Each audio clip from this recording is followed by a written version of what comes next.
Howdy everybody, hope you're all well. Hey Josh. I hope this was a smooth transition over from Chad. Mr. Eximba.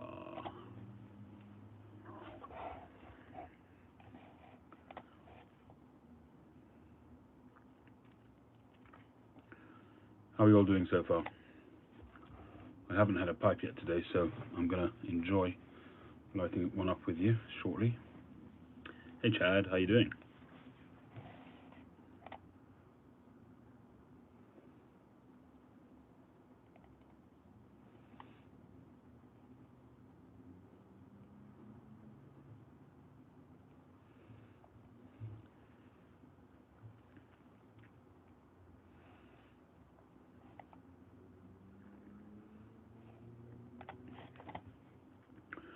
I think I'm going to start off with some 131. I think this tin, I think that's tin number 2, which has gone down the hatch.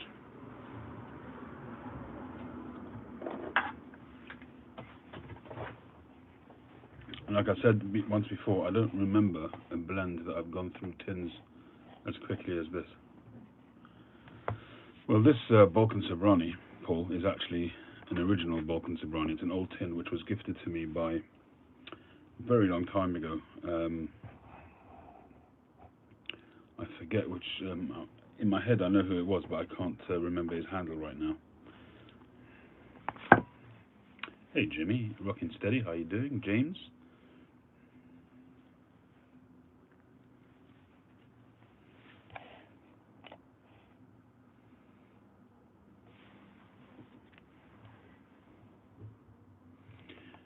There is a Balkan Sobrani, but it's not the same. It's you know it's gone through its iterations like many blends. Currently, I think it's made by JF Germain.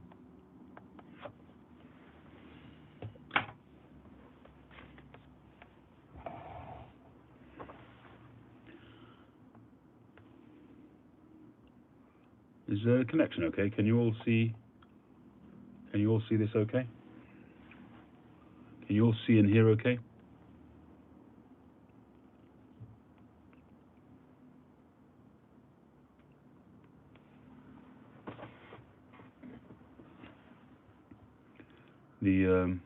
It's all okay, good, okay. I can see it on the phone, but I can't see it on my main screen for some reason. That's gotten disconnected, so I'm gonna just fire up my other screen.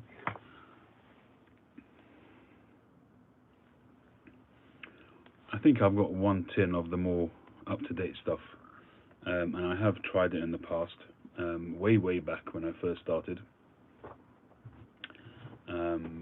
Didn't enjoy it as much at the time, and I think I gave quite a bit of the tin away, but it was really early on, and I hadn't really started to appreciate Latakia blends yet. But I went after it because of all the hype at the time.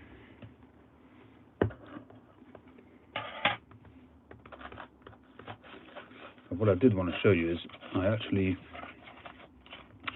a while back now, oh, the smell is delicious.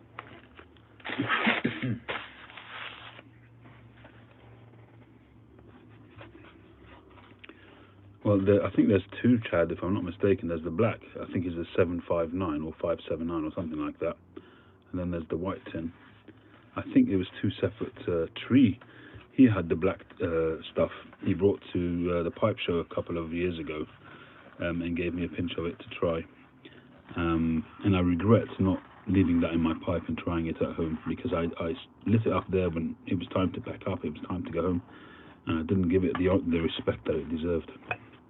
And so I didn't really appreciate what it was.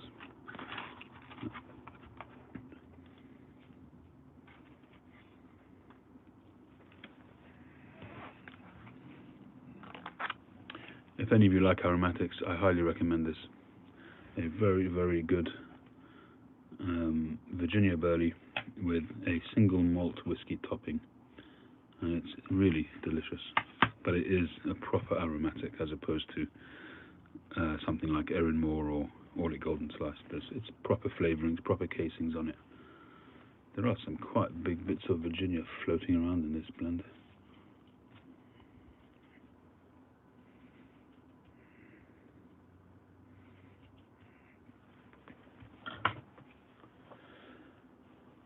So what did I want to show you? Yeah,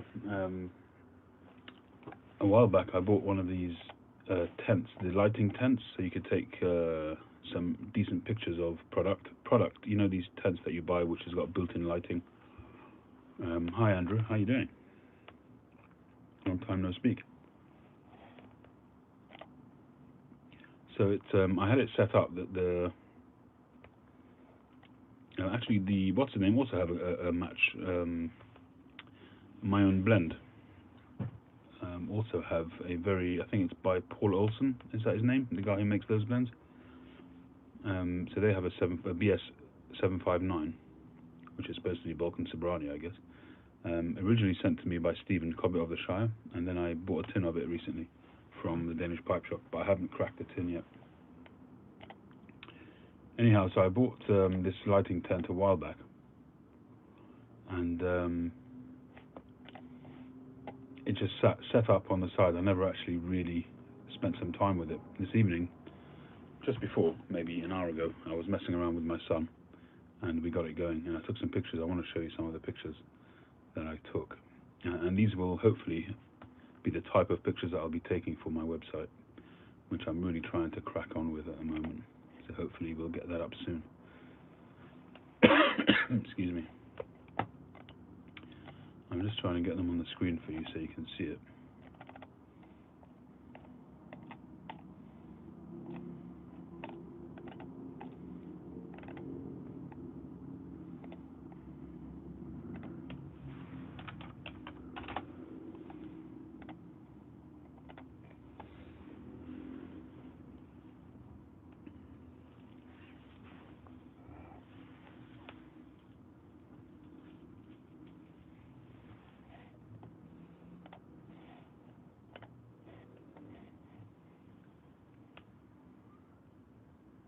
How you doing, Jordan? Hope you're all right.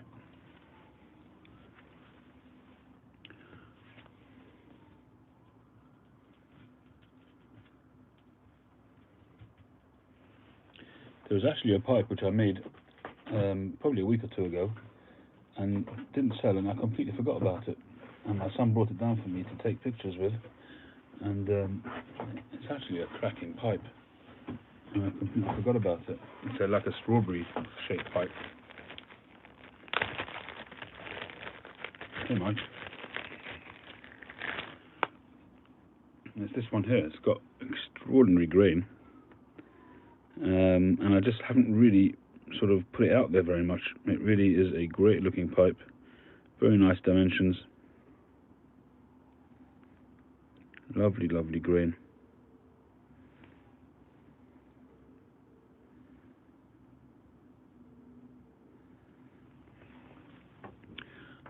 So the picture is just uploading, so I want to show you those.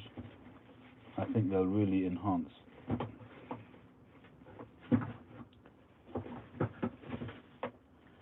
the look of the pipes.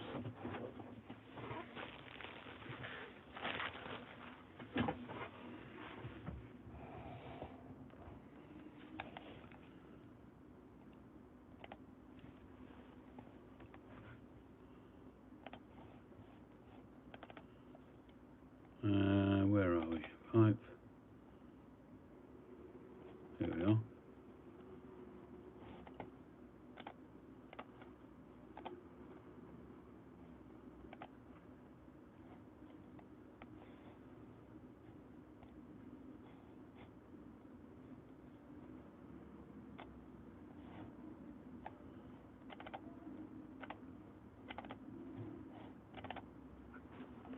There you go.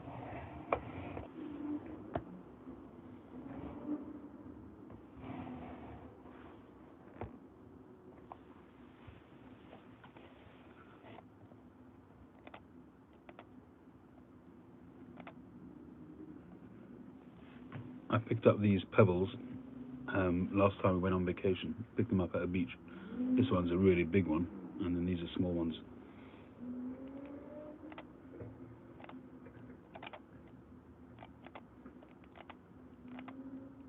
I haven't cropped these or done anything yet with them. Haven't sharpened them or anything like that.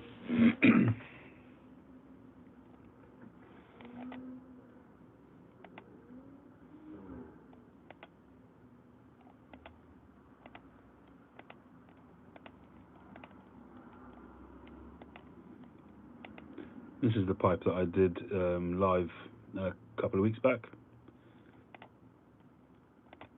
Oh well, the shaping of it I did live.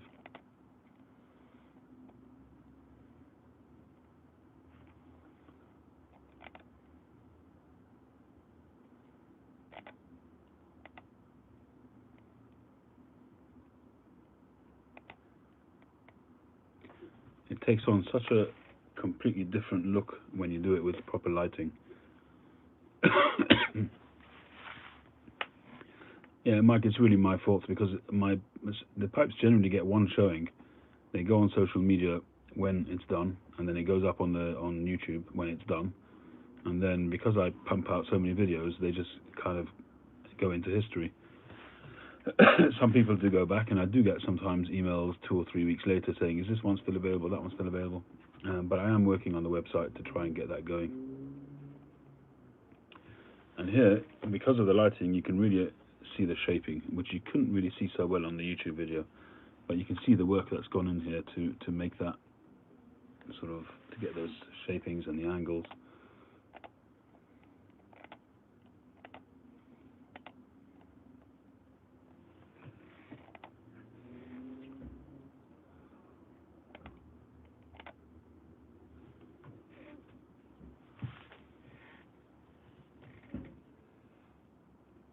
Yeah, we're doing photography. We're combining photography with piping, Beowulf.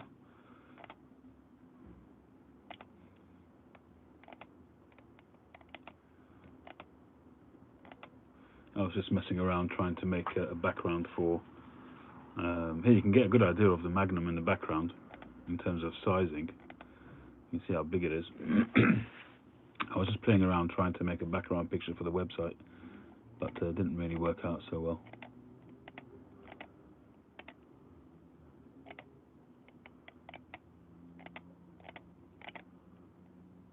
Yeah, so that's that one.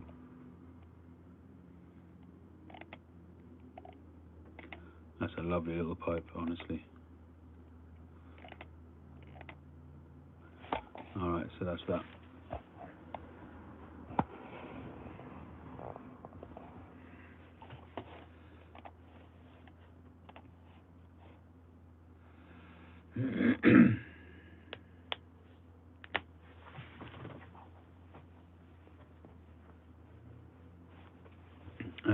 Yeah, it is shot in RAW, but these were actually, I shot RAW and JPEG simultaneously. So these are just the JPEGs without any tweaking.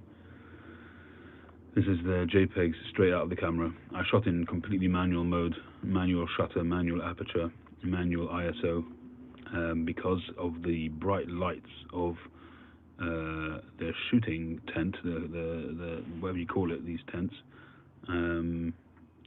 It basically makes the camera stop down, so the pictures come out quite dull. So you have to compensate for it. So I basically shoot completely in manual. Yeah, black pipes would look interesting. These are the ones that I have. Could possibly paint them white, but I think that the idea of this is for everything to really fall into insignificance compared to the pipe. The pipe is what I want to stand out. If I put a black in there, the black stems are going to get lost in there, any black staining, that kind of thing. So for me, the white, the pebbles are there to help me compose the shot and to support the pipes, but they're really there as a background, really. So they definitely, for me anyway, they need to all stay white. White gives it a really smart, clean, professional look.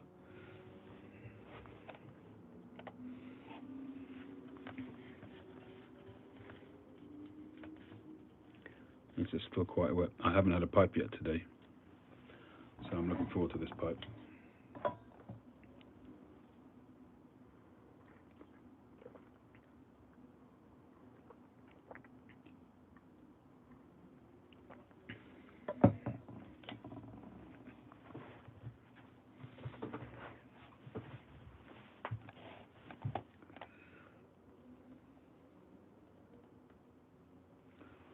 see the Polish pipe has gone live. I don't think he knows. Oh, he can do what he likes, and no problem. Yeah, so what's everybody smoking? Bull Kentucky and you're having Nelly Boris, nice. Do I need to ask Mike what you're smoking tonight? I'm assuming it's a bit of a Scudo. Am I right? I brought this pipe in from the garage. I polished it up, cleaned up the rim. You're not puffing right now. Somebody's actually bought this. One of my followers has been sort of saying repeatedly how much he likes this pipe. He eventually said, "Can I buy it off you?" I said, "Well, it's one of my own pipes." He said, "Yeah, but can I buy it off you?" So I named him a price, and he said yes. So that's off to the States, along with 2 other pipes that he bought. So I might have to make myself another one of those at some point. I do seem to be selling quite a few of my own pipes that in my own rotation. Not necessarily LCS pipes, but just pipes that I smoke myself. Yeah, I surprised myself too, Andrew, but it was a good price, and as I say, I could technically always make another one. And a sale is a sale, you know. CAO Brasilia. Drying out some Blackwoods flake now. Cool. Desert Pine Piper, how you doing? Oh, I saw your video with Chad. Very, very cool. You certainly have had a busy life. Much respect to you.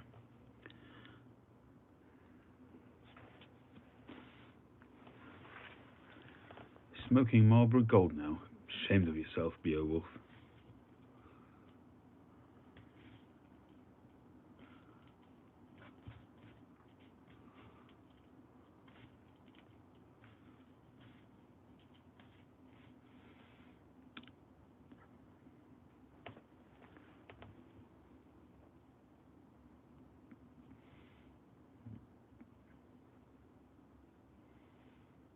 That does sound good, Andrew. Flor de Antilla. I might even have one. Is that the one with the tapered cigar cases individually? You know, the tubos, but they're tapered in the same shape as the pipe? If it is that, then I do have one of those. I haven't opened the tin of half and half. It's somewhere on the side somewhere. I'm not actually sure where that is. It might be under my desk. Royal Yacht. Well, I've just opened this tin of Solani Blend 131, which is that whiskey topped one. And really, it really hits it for me, this blend. It's really very nice. I would never have dreamed myself that I would be so taken by an aromatic tobacco, but I really do enjoy this tobacco.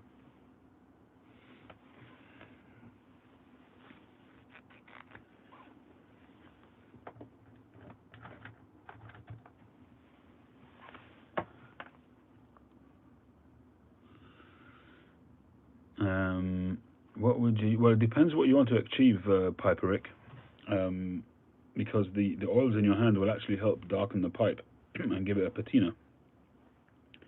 If you don't want that to happen, then I guess some wax would be the best thing to do. A bit of carnauba wax.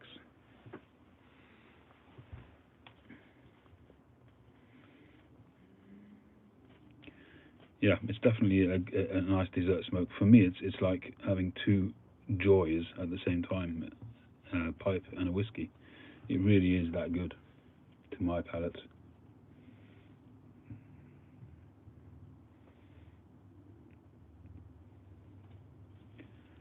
And I've mentioned this a few times in my videos recently. Of late, I've really not been fancying a lot of my regular tobaccos, and that's why I've kind of been falling back on London Fog, which I hadn't smoked in a while. And this one as well, I find that this one really hits the spot. You know, the times when I've said in the past that only a cigar would do, this one is so rich that, you know, it really does hit the spot.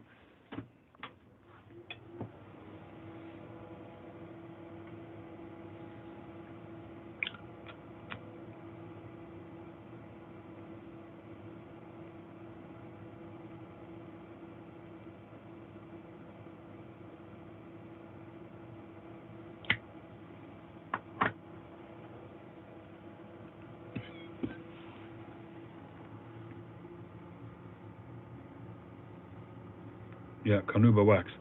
There is another thing you could use, which is if you don't have the mops and the tools to do it, there is another one which is called, it's a crystalline wax. I'm trying to remember what it's called. I'm sure one of you guys will remember. It comes in a white metal pot, and it's got the English crest on it, the Royal Seal of Approval. I'm sure Mike will remember that one.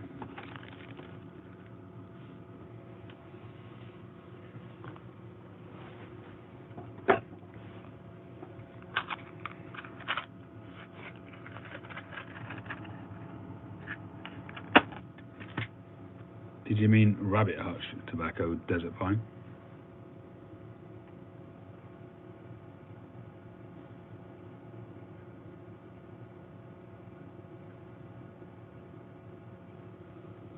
Yeah, you could use beeswax.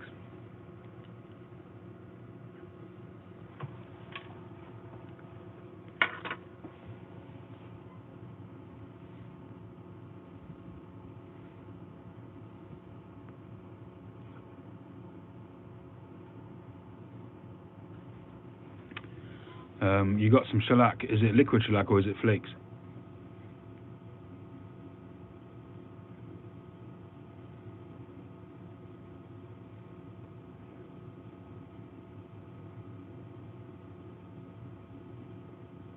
I've not heard of anybody using oil-based wax. Oh, my pleasure, Tree. I haven't had the chance to watch the video yet. I did see that you put up a video, but just check the tins, because one or two of them are already open. They're full, but they've been opened. So I don't want any of them drying out on you, so just check them. Oh, you got the flakes from Rawcrafted. I saw he's got those like 3 or 4 different types of flakes.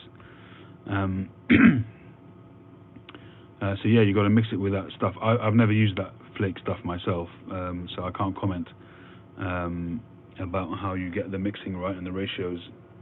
What does he give you to mix it with? Is it spirits, methylated spirits, or alcohol?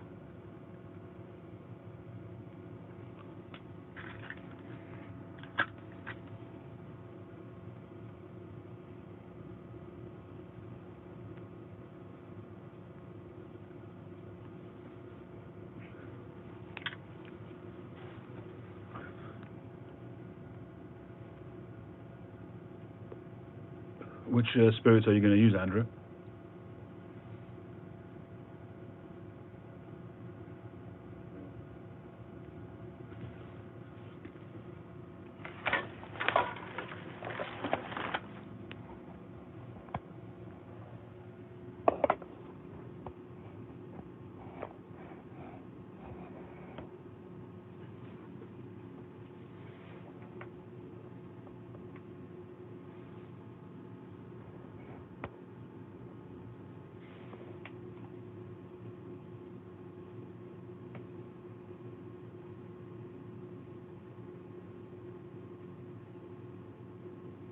I thought at least you guys could see the pipe.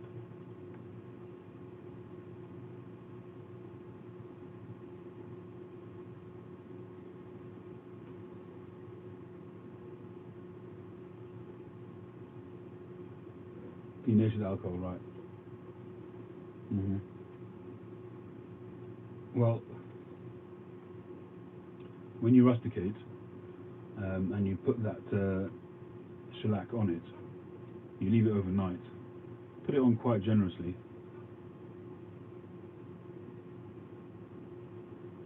and then leave it overnight at least, or maybe even 24 hours. And then you shouldn't really need to buff it, but you can. And also depends on your buffing and how you do it. You need to have a really slow buff. You've seen how I do it. I slow it right down. And don't overload the wheel with carnauba wax. That's probably because I've got the microphone a little bit away.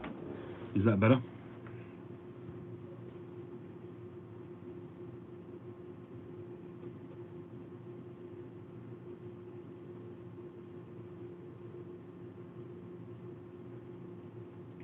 Now you can see all the rubbish on my desk.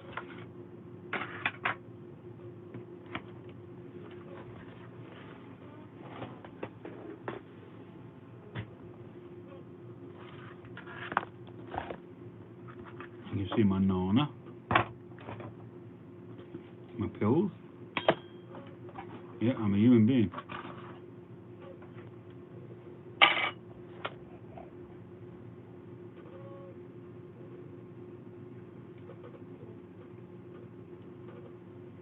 I've got a bunch of pipe socks in. Got a whole bag of them.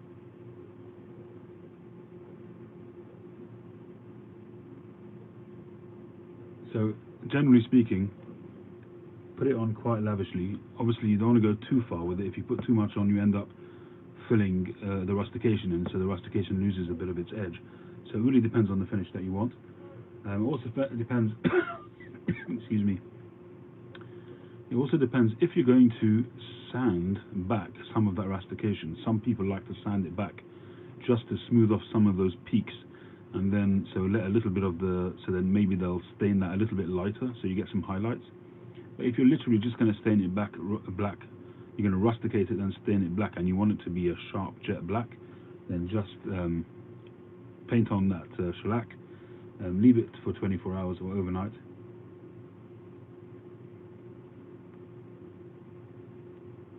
And then that's it, you're done. I mean, you can, as I said, you can buff it on a slow buff, and that will just give it a bit of extra sheen, but you've got to make sure that the shellac is absolutely, completely cured.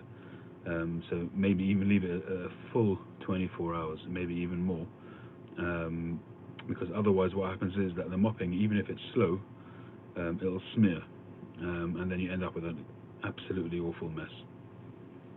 And also, if you overload the mop with your polish, what you do is you end up filling the crevices of your rustication.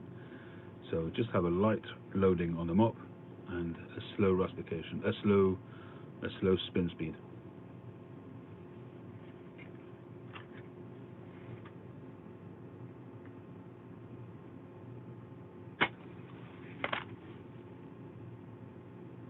Yeah, I need to refresh my screen really, I suppose.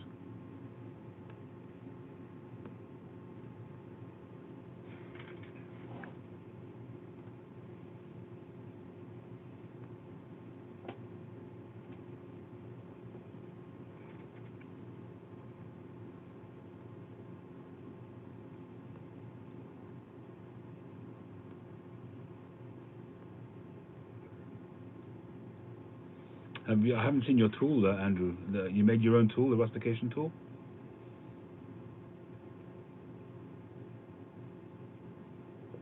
Cascadian guy. Hi, thanks for joining. Thank you very much. Appreciate that.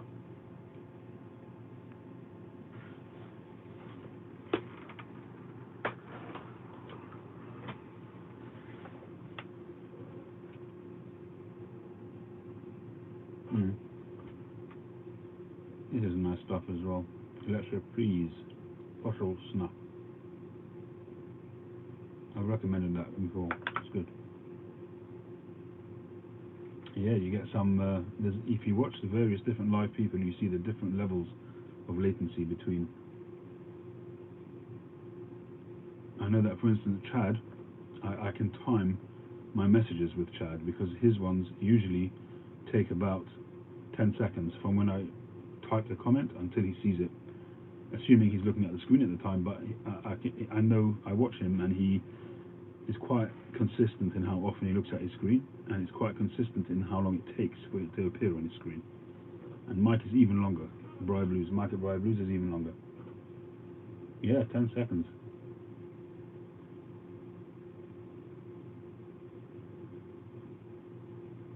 Maybe even more, Chad.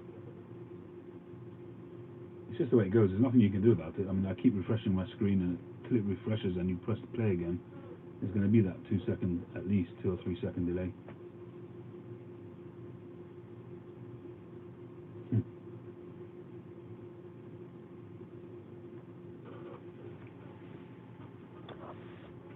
This tobacco is still a little bit damp.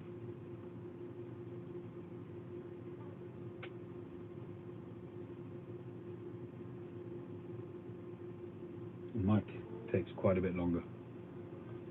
Mike sometimes can be half a minute even.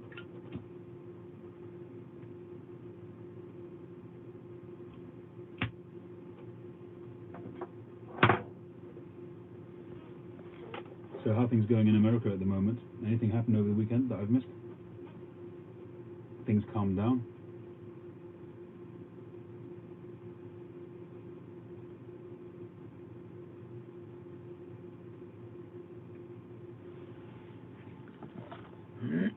What happened with that?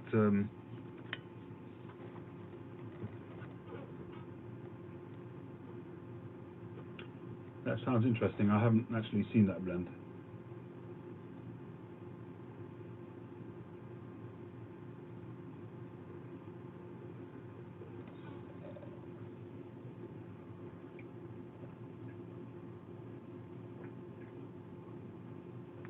But it sounds like it might be something I'd like. So far, the nicest Oriental. I mean, I've been exploring Orientals, as you know, and so far this is the nicest one that I've had, which is the Cornell and Deal Small Batch Sun Bear. But obviously, I can't get it. It's finished. This one, you can't. It's a small batch, so you can't get it anymore, unless you can get it off somebody who's bought it. But so it's a bit academic. So I'm trying not to finish it, but I was going to have a bowl this evening, but decided not to. So it's not much left.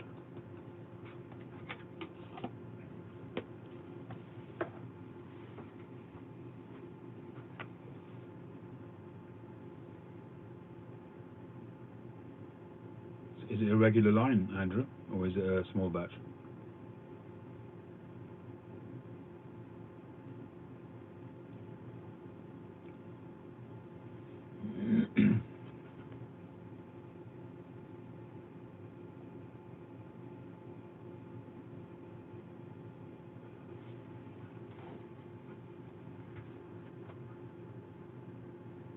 Savinelli, but blended by CD. Okay. Isn't that the way? Pretty much everything is blended by a handful of tobacco blenders.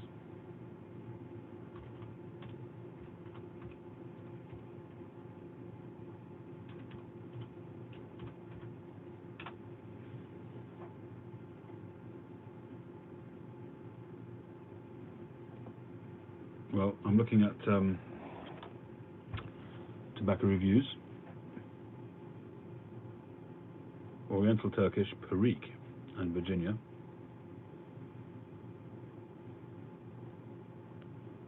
Jim Inks gives it a 4. Wow, that's really good. He doesn't give 4s that easily.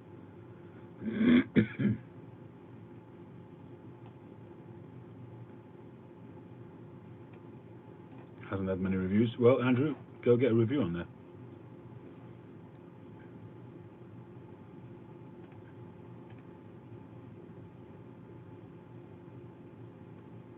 No, it's the same description. I've got to say, they don't give much of a description. It's literally Savinelli's Janus, or Janus, is an ambrosial mixture of bright Virginias, Orientals, and Perique, fascinatingly nuanced and exotic.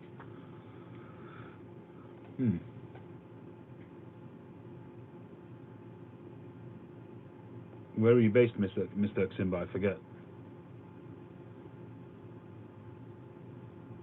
Oh, you did a YouTube one. I think I might have seen that. It's probably where I first saw it.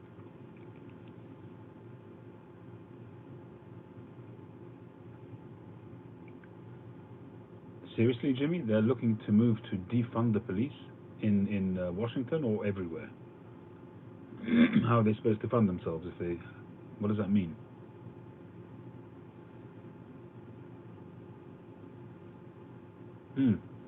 Thanks, Andrew. I appreciate that. Truth is, I would like to do an order and get several tins if I like it, but it's really kind of you to offer to send me that. Then I can try it and see if I like it before ordering.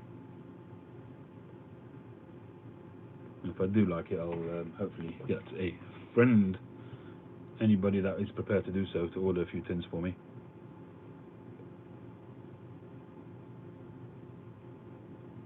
North of Philadelphia. Oh wow! So you're ordering from Esteval's.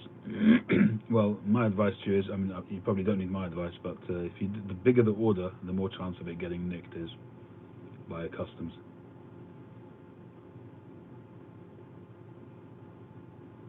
Because there's two levels of problem when you're bringing in tobacco. One is that it needs to have the customs and excise paid, and then you've got the issue of bringing in tobacco. Now, I don't know if it's illegal to bring in tobacco in America. Here, for instance, you can bring in tobacco, but you need to pay your duties. So that's one level of a problem. So fine, if you bring in, say, 100 grams of tobacco, you pay your tax, you're done, and they'll send it to you. But if you bring in 5 kilos of tobacco, say, that's against the law. I think I don't know what the limit is, I forget. It's probably something like 200 grams of tobacco, maybe.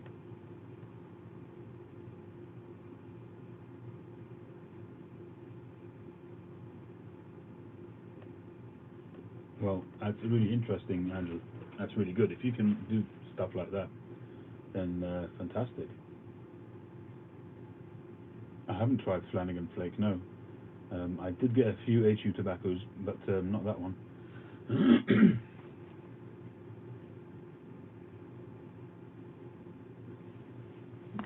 The thing is that Estival's is, I mean, it's a bit cheaper, some of the blends, than here, but it's not madly cheap compared to the American blends.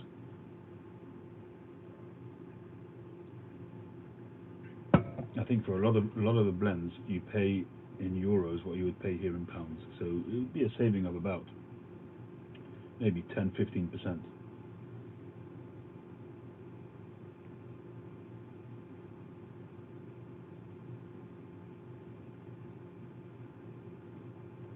Janneman is good too. The thing is, HU have got so many blends that you've got to really filter through all of them to see which ones you want to try. But there's a good recommendations, actually. I'm going to write that down.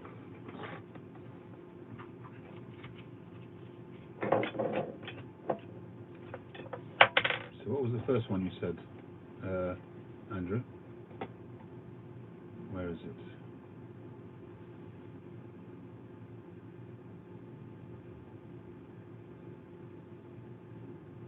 Flanagan Flake.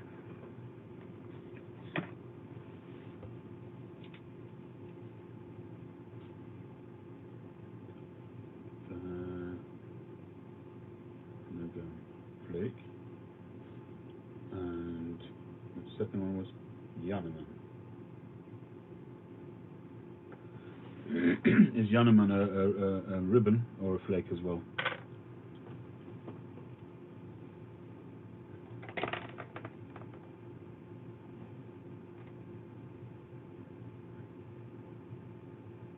Hey, Jeff.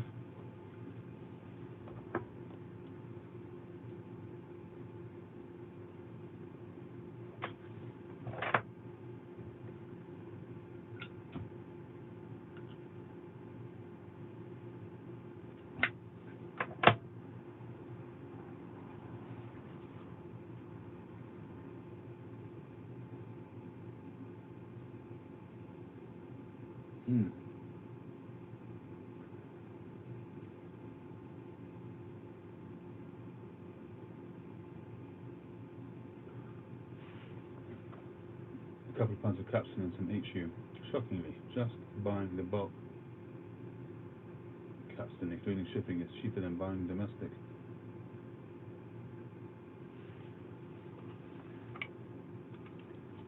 I'm currently smoking Solani's Blend 131, which is a whiskey-topped blend.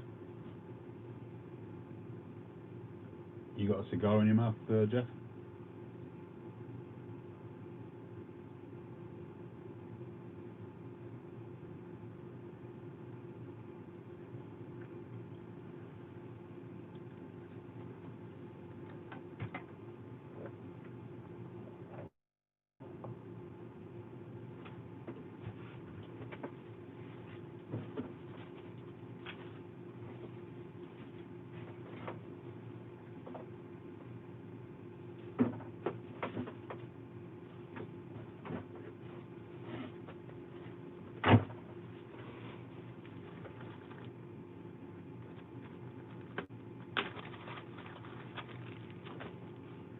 This one's still available as well if anyone's interested.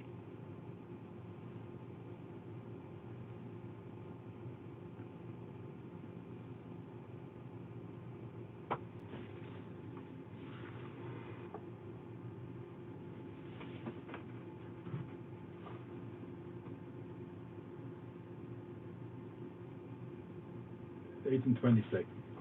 1820s is actually really nice. It's definitely better than it was in the beginning.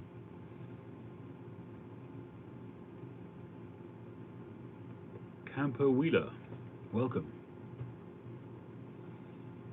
Are you UK based or American based or anywhere else based?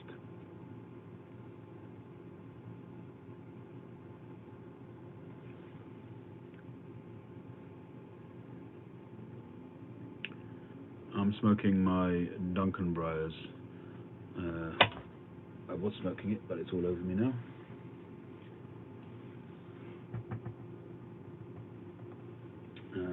This is I suppose a bent billiard, plateau top bent billiard, and I converted this to 9mm recently. But it was a steal to buy it on eBay. It was like about £50, brand new.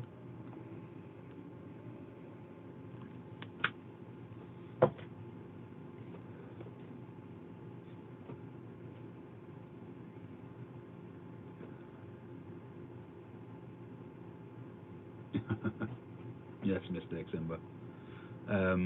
Are they selling as soon as you post them? Some yes, some not.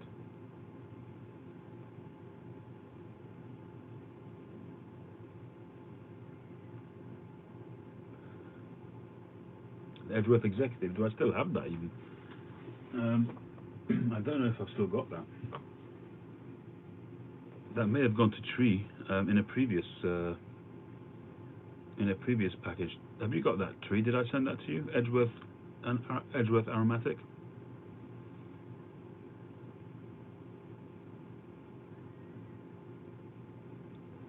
What I am excited about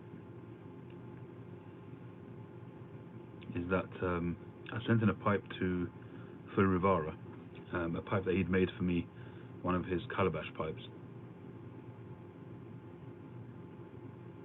And I asked him to convert it. Hi, Suffolk. I asked him to convert it to 9mm for me. He actually posted some pictures of it because I think he found it a little bit stressful. He was worried about shattering the stem, I think, the shank.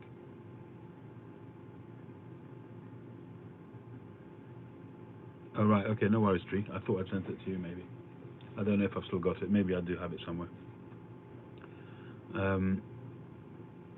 You're in the UK. Okay, cool.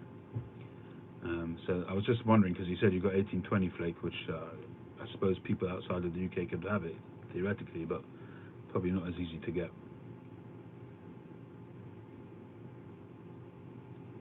So I sent him that pipe. He's done the conversion, and he was on the live a few weeks back before I sent it, and he said he was going to send me his last flake of Edgeworth slices from way back, which he had been sent by John Harden, Matches 860.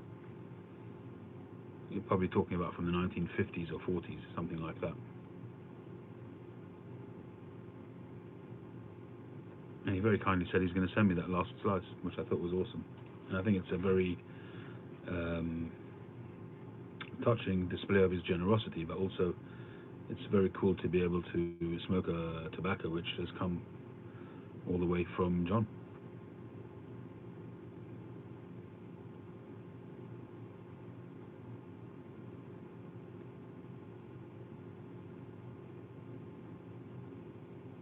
When did they stop making Edgeworth slices?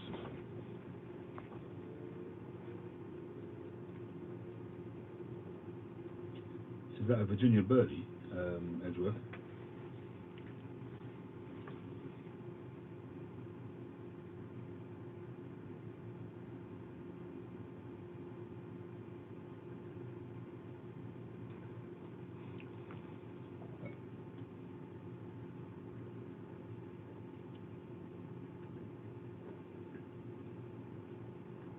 Which reminds me, we still have to do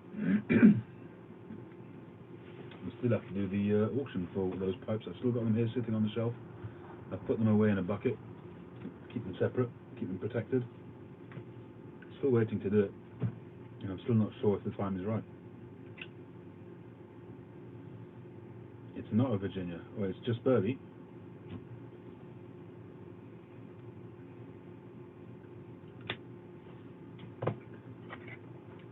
Alex, that's what I'm smoking tonight. Solani 131. It's my first bowl of the day. Well, of 2 days, because it's already Sunday here. So I haven't had a bowl since Friday afternoon. And I think I smoked it too fast because it was getting really close to the Sabbath. And I don't smoke on the Sabbath. And I'd filled this bowl, this beautiful... I'm going to move you back because the lighting is not good.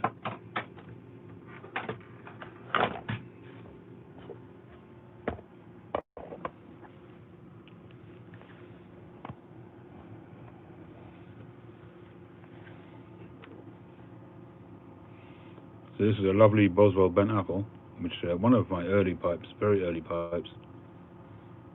I think it was the first Boswell pipe.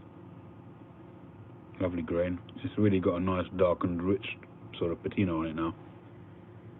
But I pretty much only smoked Northwoods in here.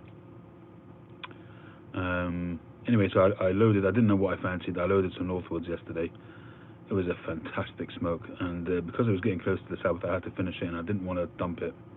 And I smoked it pretty much down to the heel. There's a little bit of dottle left, but I think I overchugged it, and I got a blister in my mouth yesterday. And the skin eventually came off today, and it's okay at the moment. You know, in the palate of my mouth, the roof of my mouth. Sorry to put you off your spotted dick, Chad.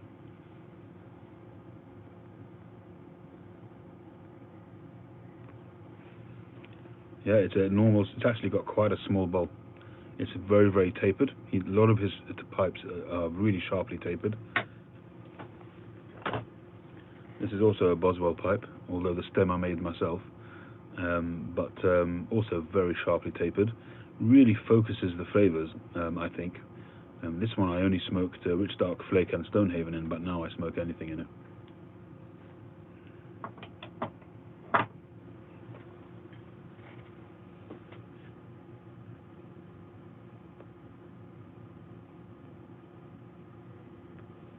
Yeah, I mean, this one I've had probably for 4 years. What's the date on it? Yeah, 2016. Jan Boswell, 2016. Enjoy it, Jeff.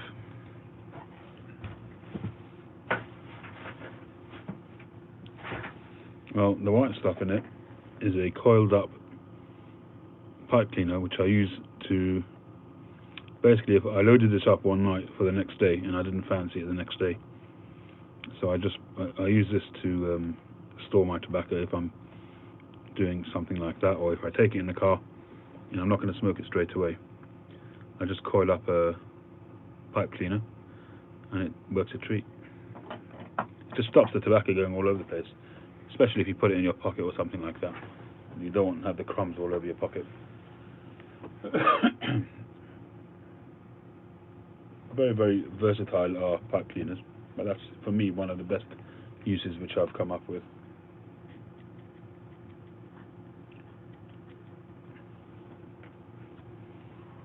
It actually started doing that was with that calabash pipe. That calabash pipe, I only smoked Penzance in, believe it or not, so I didn't smoke it that often. And but when I went over to filtered pipes, that one wasn't filtered, hence the need for me to send it back to Phil to convert. I didn't want to do it myself. So until that happened, I would coil up one of these pipe cleaners and take the calabash bowl out, the main briar bowl, and then put it underneath it. And it worked pretty well, I have to say. It also stopped any gurgling as well.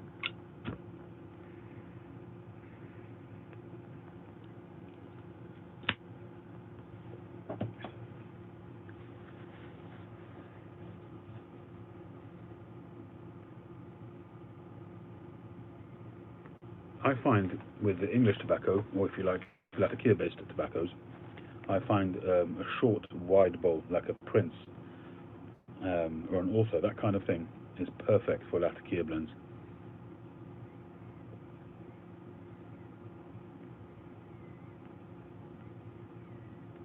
Especially Balkan blends, blends which have got quite a few different tobaccos in them, complexity, the wider the bowl, the more tobacco which is alight at any one time.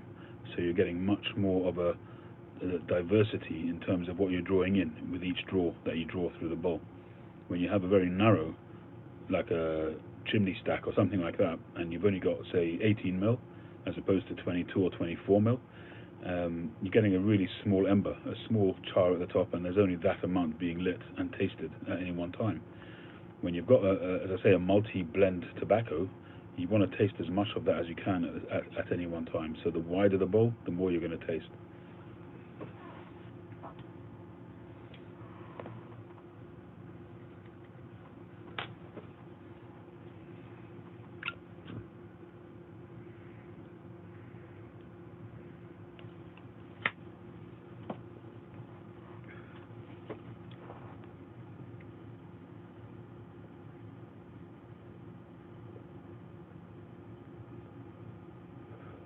So I hope that that we'll get the website up soon. I've got to just sort out I'm probably not initially going to have it merchandising, because it's just a whole nother level to do that.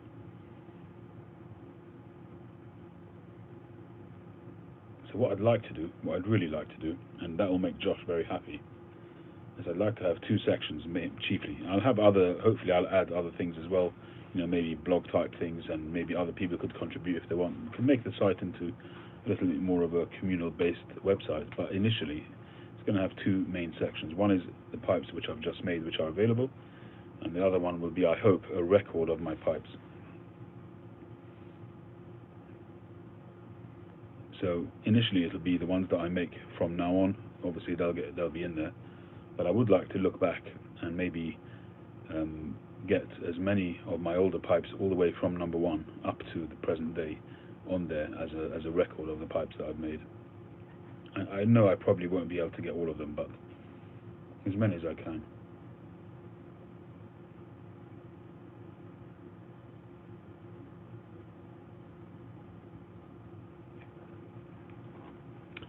Well, it would be funny if a bird brought your cat in, Tree.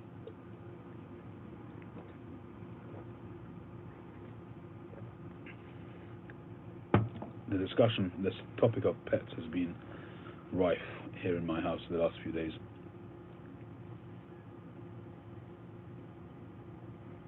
We've had rabbits, we've had mice, we've had birds. We almost had a cat. But my daughter, who's 5 or 6, she was on a Zoom session, a class session, and one of the kids had a little chick, a little fluffy yellow chick, was holding it, and my daughter saw that.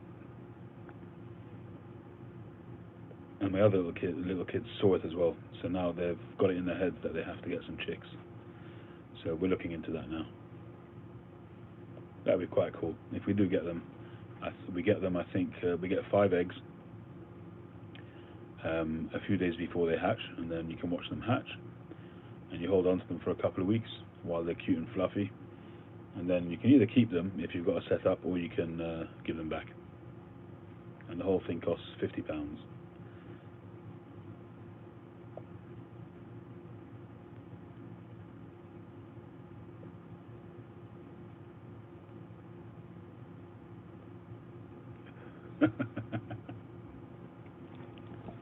Yeah, they won't be big enough for any nuggets.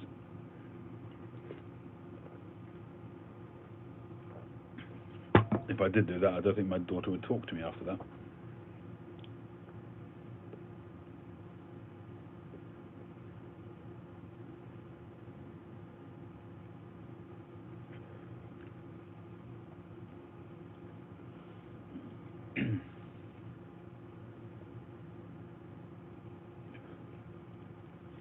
What's the situation in the States regarding lockdown and things like that? Is that all over with?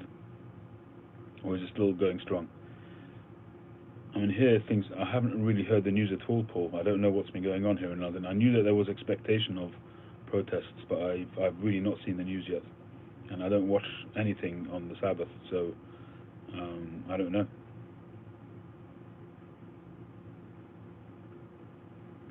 I'll check the news once I get off here. But there's certainly been a lot of relaxation here in terms of the lockdown, in London anyway.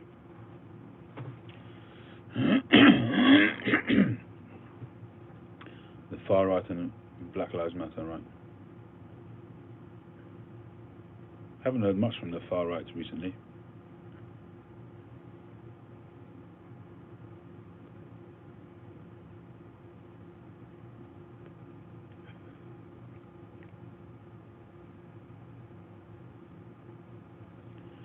You have outdoor dining, right? Well, my parents, who have been in lockdown, in isolation, shielded mode as it's called, for must be going on about 14 weeks, something like that. 3.5 to 4 months. And they said that they're going to go to my brother, who's just up the road, but they're going to move into them for next weekend, for the weekend, just to be able to be with people.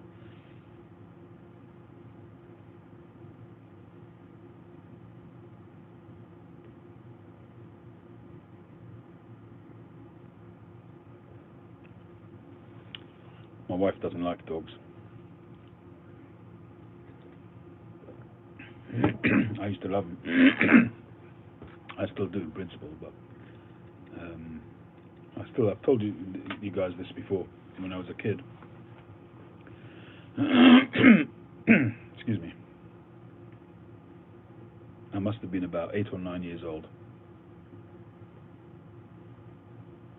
And there used to be a guy who used to be a friend of the family, and he was water crazy. He used to go deep sea diving. He used to go sailing, on his own, out sailing, not with a motor, proper sailing. And he was mad on water. Anyway, so he used to take me every so often.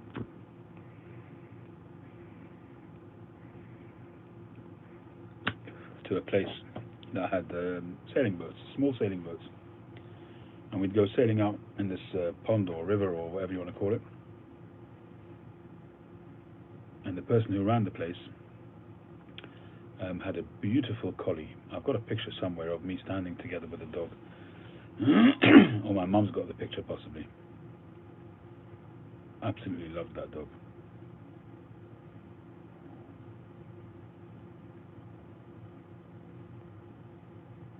A real classic collie like Lassie, but with a white and gold kind of coat. Really, really cool.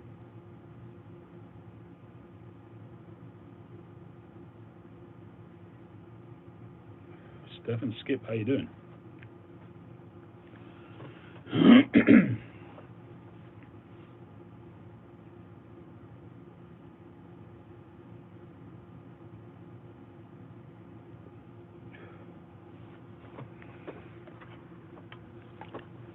This is some really good tobacco, guys. I know I keep saying it, guys and girls, but it is a really good tobacco.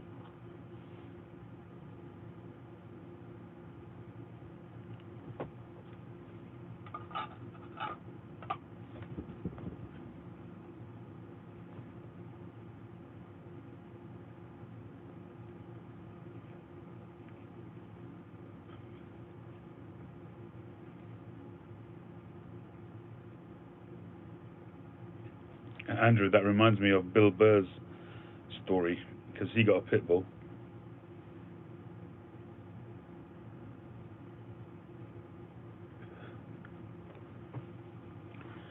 And he goes on about how he absolutely hated pit bulls. He said pit bulls was like, and he's married to a black woman, so he tells this story with not an ounce of racist kind of attitude, but he tells a story like this.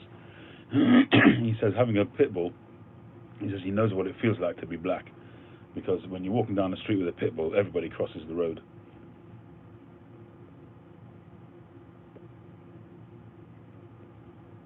Perhaps not the best comment to make in this time and day and age, but as I say, he didn't say it with any kind of racist attitude. He said it whilst being married to a black woman, which he still is.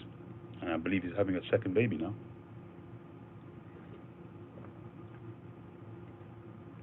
Or he may have had already, I don't know.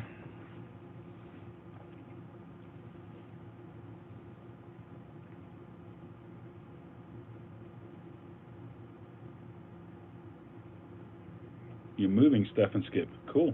I hope you're moving to somewhere nice. Hope you got a nice bit of outdoors.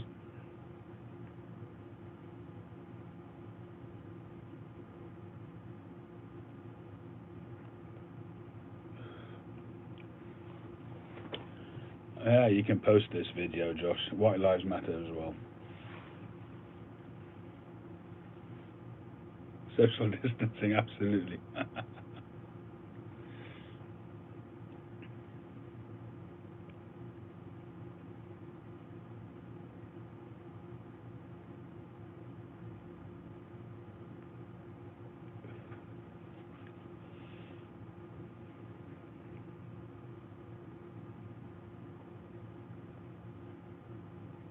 To the desert.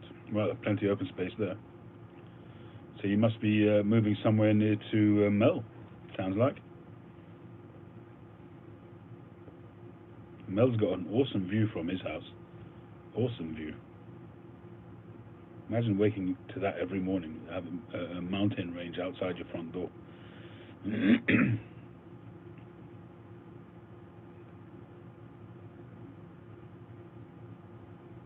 No, it's so cool. Hopefully you guys will get together. We look forward to seeing the videos of you guys surfing.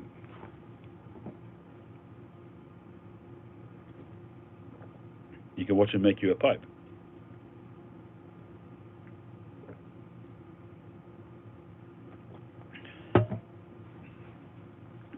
Coffee works very well with this tobacco, I have to say.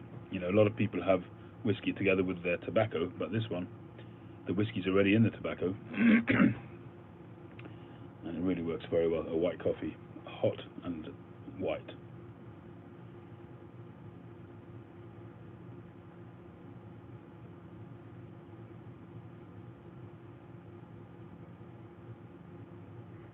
So how does it work there in the States? Do most people excuse me, do most people buy houses or do they rent houses there?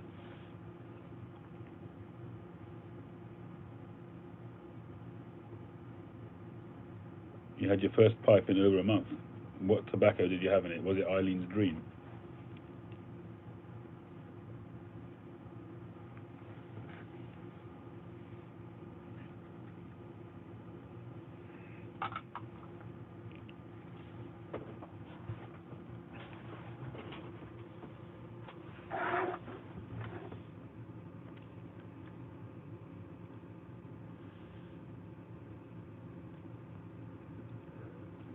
I should imagine most dogs, if they're raised right, are perfectly friendly.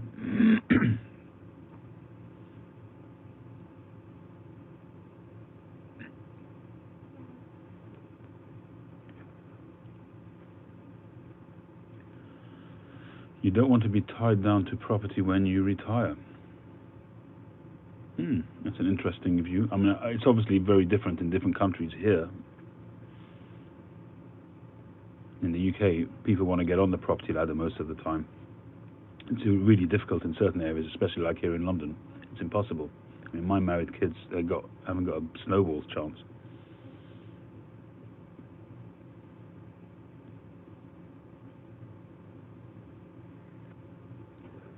I mean, my wife has been talking about selling up here and moving to somewhere where the property is much less. And there are places, plenty of places, where I could sell this house, pay off the mortgage, and still be left with a decent sum to be able to buy a house and still have some change.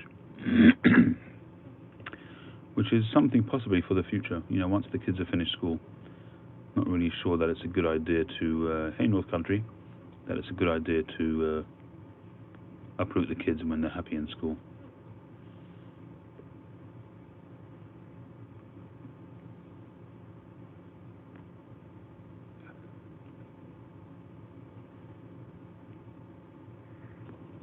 Yeah, absolutely, Andrew. That's exactly what I thought. Good night, Suffolk. No worries. Thanks for joining.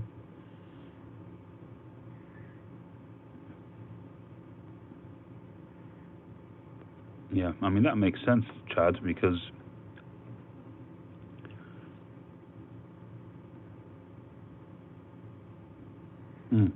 That makes sense as well, Steph. You know, you got to go with the lifestyle that you want for yourselves. But here in London, certainly, you know, if you can buy a property, it's almost guaranteed to go up. Although it's come to a point where it's really, really ridiculous. I mean, I live in a relatively small house for London, in London terms. Certainly compared to America, you've got so much space there. So houses tend to be bigger. You tend to have nice bits of ground around it. I have very little ground. I live in a terraced house, so I've got a house on either side of me, stuck to the house, no gap. And when I bought it, how long ago was that?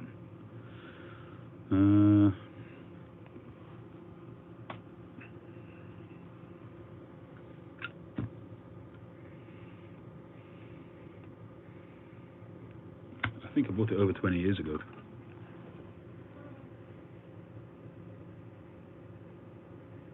I think I paid £92,750 for this house.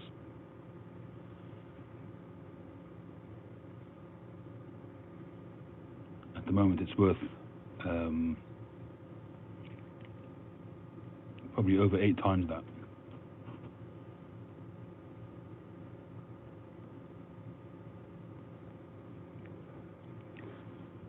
See you, Steph and Skip. Good luck with the move. Hope it all goes smoothly.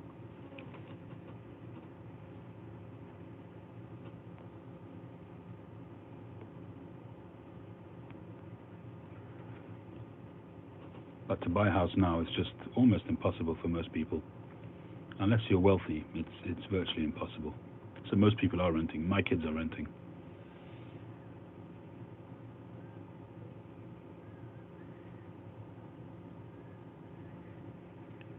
But the equity at the moment is of no value to me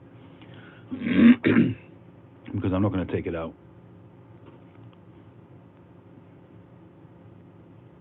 Chances are the only time I'll take it out is when I sell.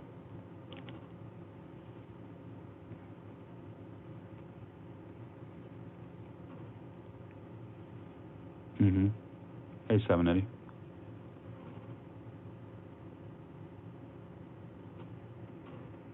I could sell now and move somewhere and have plenty change, but it's not the right time.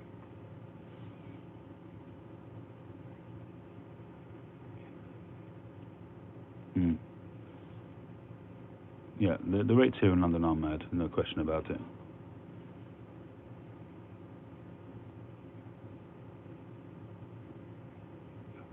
$850K for a house, really? I didn't realize property was so expensive there in America. I thought it was much, much cheaper.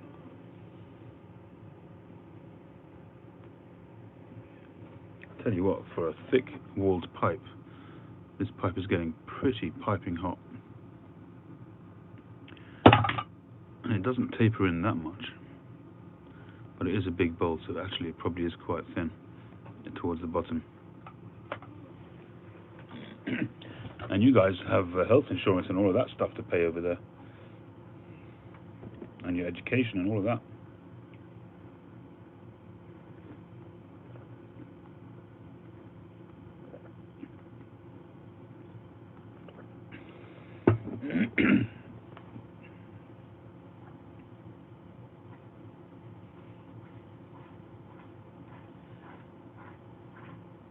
Yeah, and 125K. Yeah, good for you, Mike.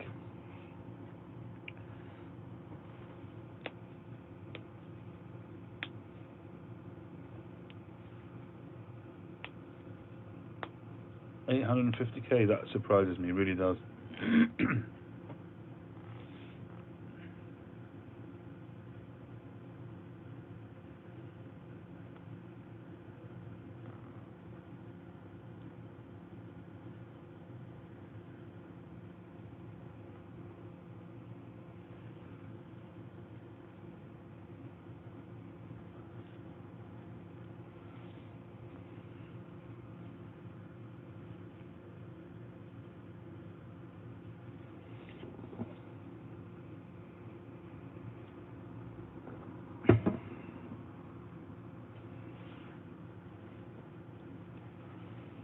Yeah, see, the restriction that I've got, 780, Mike, is that because I'm Orthodox Jewish, I need to be near a Jewish community, so I need to be able to get near to kosher shops, to synagogues, Jewish schools, that kind of thing. So I have a quite a distinct restriction there. I can't just move anywhere. There's plenty of places in the UK that I could buy a property for a fraction of the value of my property, but I have to move to somewhere within a community. And that would be a wolf.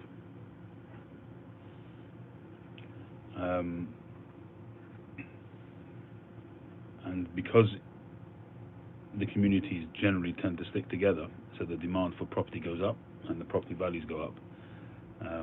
So to some extent, hey Dublin, to some extent, I wouldn't be able to get the best deal, because wherever I go, the properties will still be higher than properties even 2 or 3 miles out.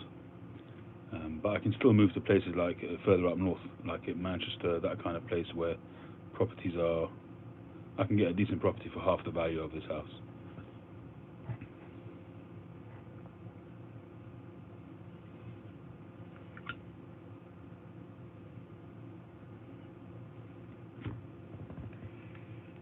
I would love to move to a village somewhere in the countryside. I really would. You know, a lot of people, their ideal thing is, you know, move to a countryside which is really close to London, and that's why the prices there are even higher than London, because you're getting the best of both worlds. You can commute reasonably to London, but you're also living a beautiful life in the countryside. So those properties have gone skyrocketing. They tend to be larger houses and detached houses, you know, where previously they might have been part of farms and things like that. But you could pay £2-3 million for a decent house in the countryside near London.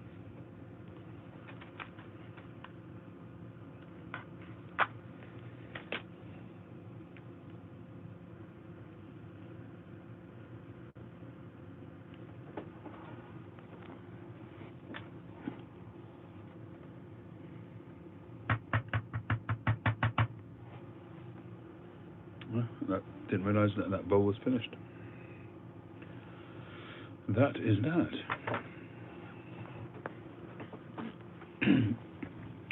Well, we have a lot of Irish blood in our family. My wife is half Irish.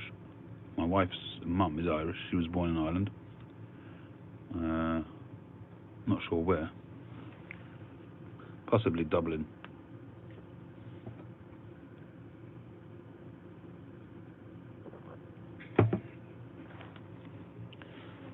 The only problem with Dublin is that the only pipe place you can go to is Peterson. But it is a beautiful country, though.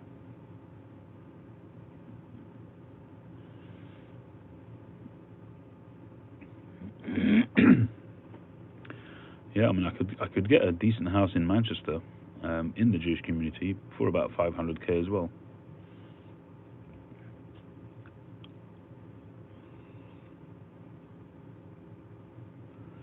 I'm saying that not for good reason, Dublin. I'm not a big fan of Peterson's. Not because I would be spending too much money there. That wasn't my problem.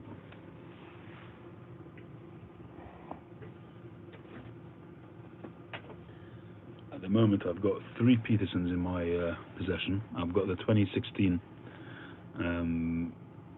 club pipe from the Pipe Club of London.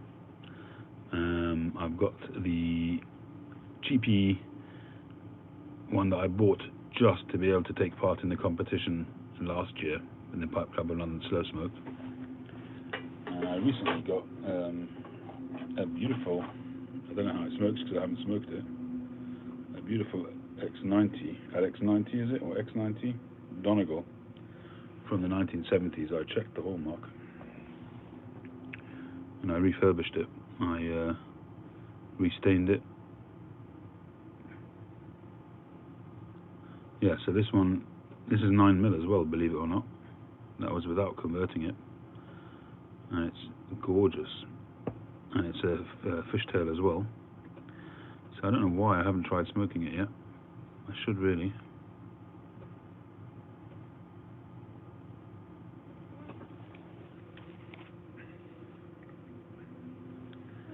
I'm not sure what the flavour in this pipe is, whether it's had anything through it that I don't like.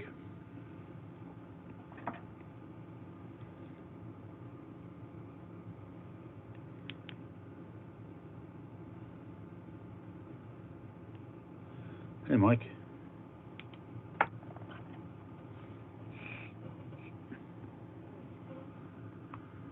Oops, wrong one.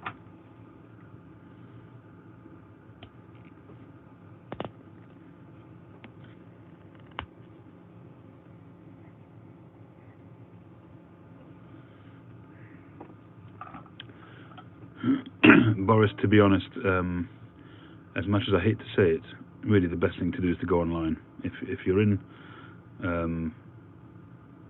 London, then just go order online from GQ, from My Smoking Shop, from any of them.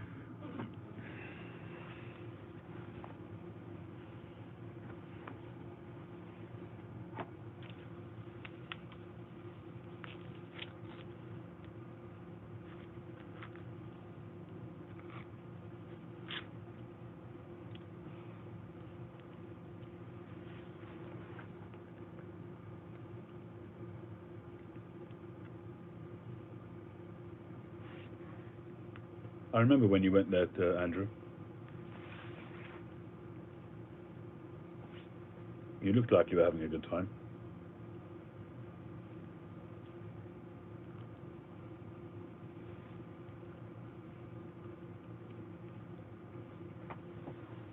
I guess you haven't been doing any travelling at all recently, Andrew.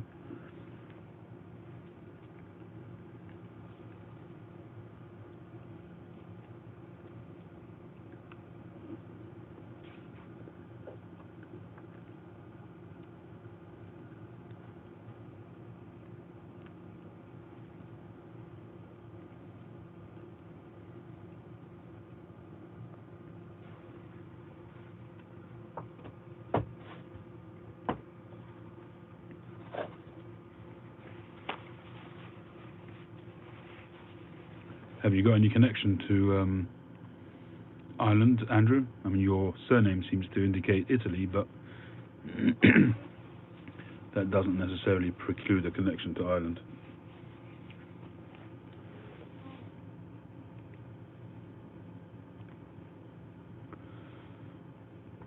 The amount of people in America who like to big up their connection to Ireland.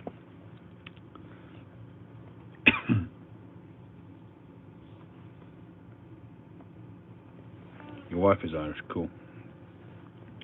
Are you literally from Italy, first generation, or your parents are Italian? Were you born there? Can you speak Italiano? Hey, Daniel.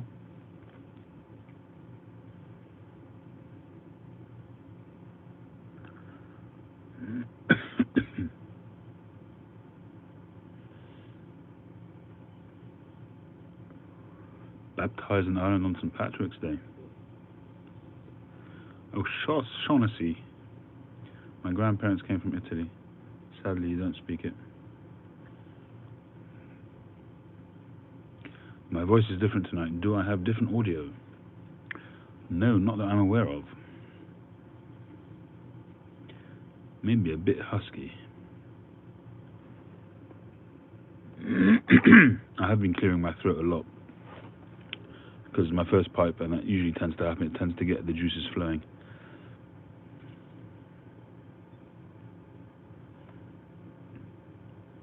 Many years ago, you had a candle but lost it. I don't know what that means. I'm assuming it's a religious thing. Hey, Tony, how you doing? I did not make a pipe today. Today was my Sabbath, so I do not work on the Sabbath.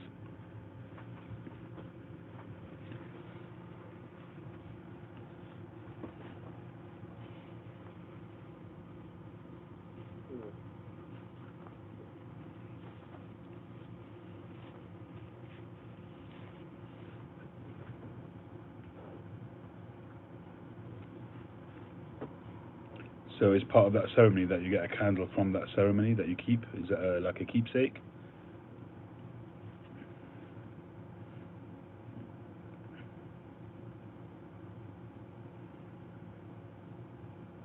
Right, okay. Here, when in the Jewish community, when you get circumcised, only the circumciser gets a tip.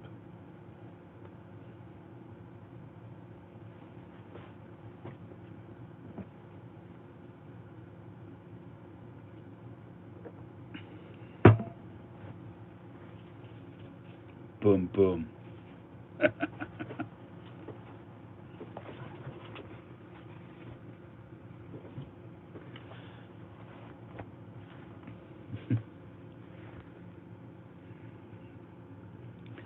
It was a feeble attempt at a joke.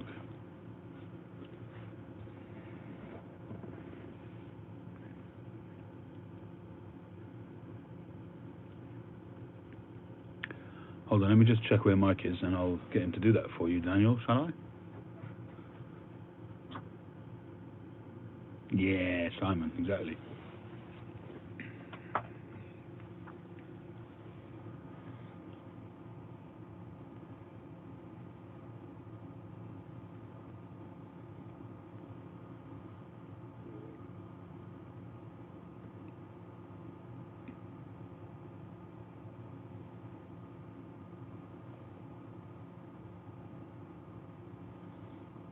Really nice pipe, this.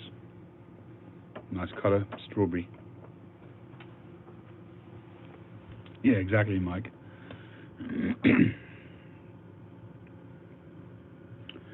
Right, well, I've run out of what to say. So, unless you guys got some questions you want to talk about any topic, I'm okay to carry on if you want to. But I'm not going to keep it going just if I've got nothing to say. Don't want to hold you here for nothing. I'm going to think about what I'm going to smoke next. But other than that, whether a cigar or a pipe, I am kind of thinking of actually going for a bowl of this stuff. It really is nice.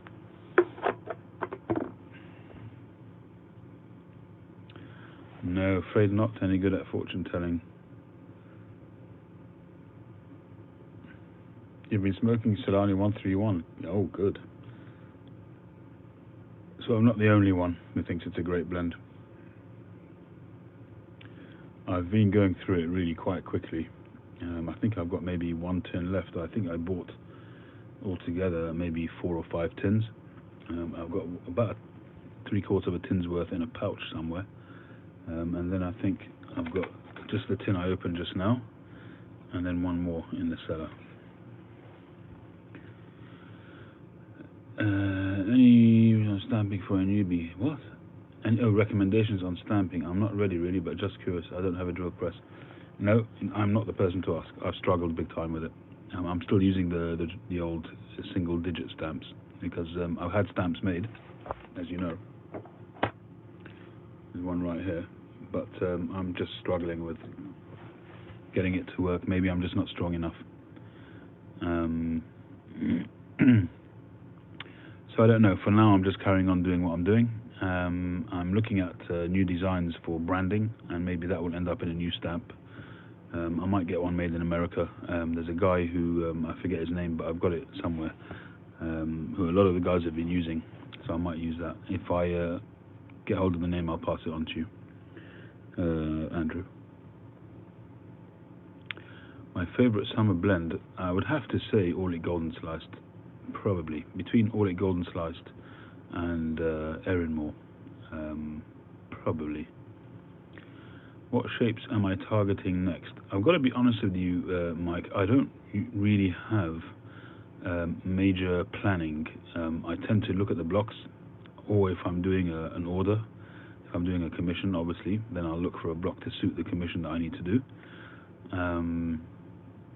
I have got a pipe loader, you're so right.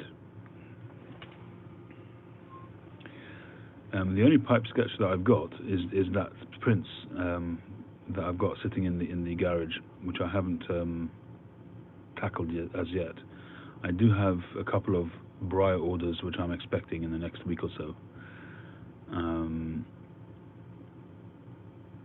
Yeah, the problem with the wood burning tools is that they don't look good enough. You know, it's kind of a bit like the Boswell ones, which he's made that his thing, and he doesn't need to make his look any better because he's a legend.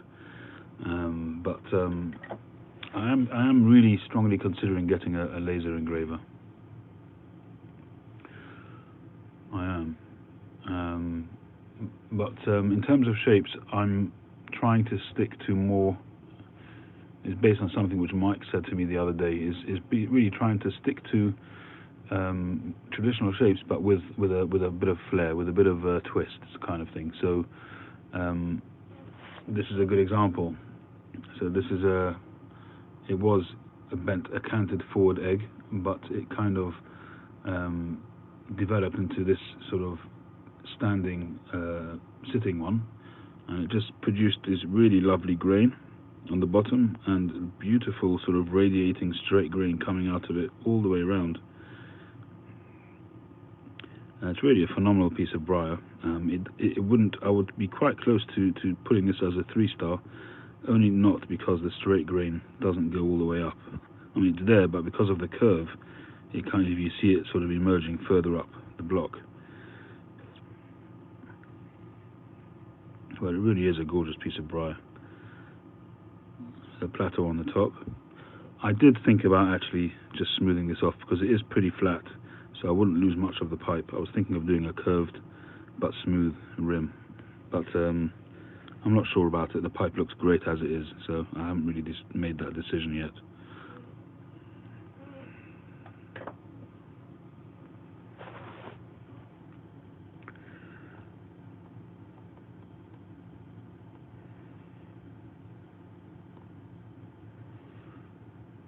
A certificate, well, the pipe has to be stamped. You've got to have nomenclature on the pipe. I mean, if you want your pipe to have any longevity, any real, collectability, it's got to have some kind of stamping on it. Do I have any other hobbies? I'm one of these kind of guys that tends to go full into stuff that I'm doing. So I have in the past, I've got quite a decent collection of limited edition Corgi car models, mostly 007 stuff, and that's been sitting and sitting and sitting, and at the time when I was into it, I went into it full, and I literally bought cupboards full,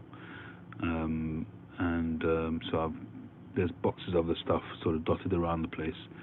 I don't know if it's worth a fortune. Some of it is, good stuff, and at some point maybe I'll think about selling it, but if not, it'll probably be my kids who sell it at some point.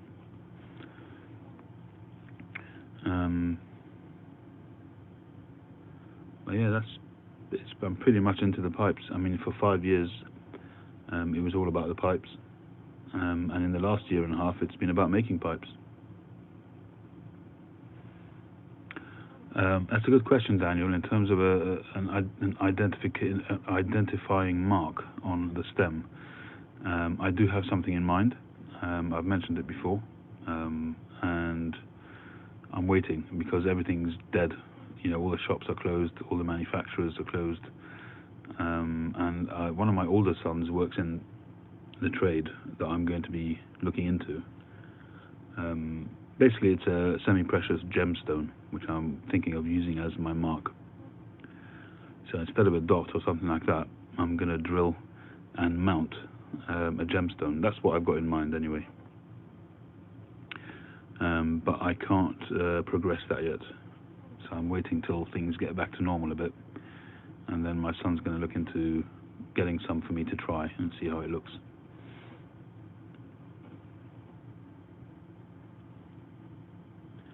Because, I looked at so many different makes, so many different pipe companies that all got different variations of a dot. You got the Castello bar, which I think is really iconic. I think it looks very classy. And you've got the various different dots. You've got the Northern Briars dot, you've got the Dunhill dot, the Ashton dot, and most people use it as some type of derivative of a dot of some kind. And I just wanted to do something different.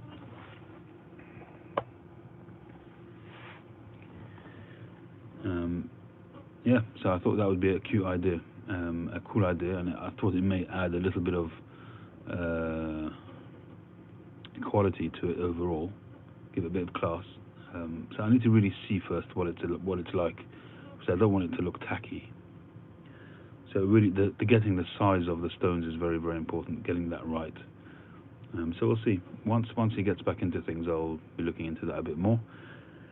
And yeah, the website hopefully will be up in the not too distant future.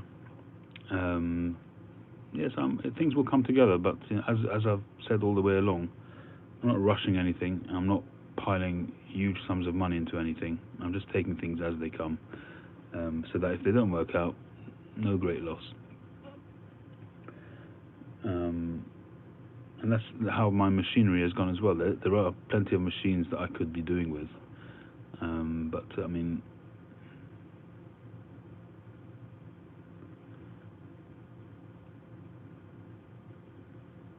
will I add them as an adornment? I don't know. Anything's possible. Maybe some kind of special edition with stones on them.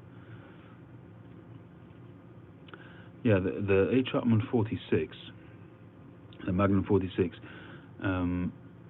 It depends what you like, Andrew. For me, they weren't really for me. I have had them.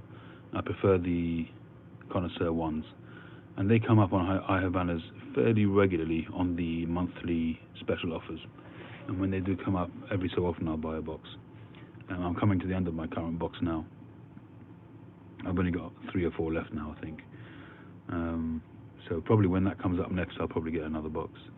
But the 46s, I found them to be a little bit too savoury. It didn't have the H. Upmann DNA, which I like. I'm sure they're very, very nice, but they just weren't for me. You'd be better off getting the Magnum 50s. They don't usually come on special, though, the Magnum 50s.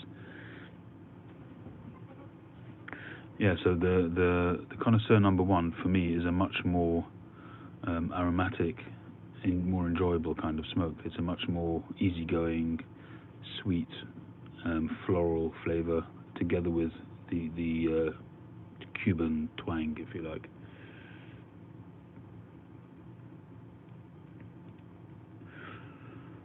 Yeah, it would be nice to do something special for the 200th, maybe the 150th. I'm coming up to 150 now. I have tried that, Josh. The problem with that is that most places that you end up stamping is usually curved. Sometimes you'll do it on a flat bottomed pipe, but most of the time it's on a curved shank. And hitting it with a hammer doesn't help, because you have to be able to roll the shank so you get the full coverage of the stamp. At the same time, you've got to apply equal pressure whilst you're turning the shank. I've even tried it with a drill press. I've tried it. Listen, I obviously haven't persevered enough, because people do it all the time.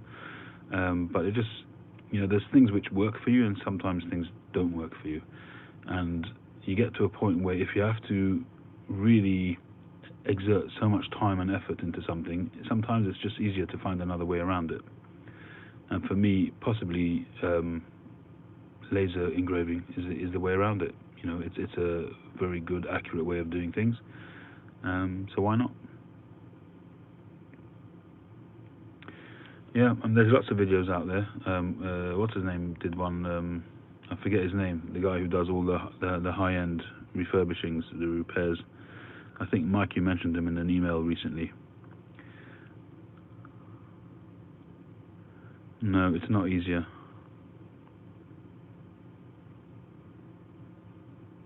Hydraulic jack? Are you being serious?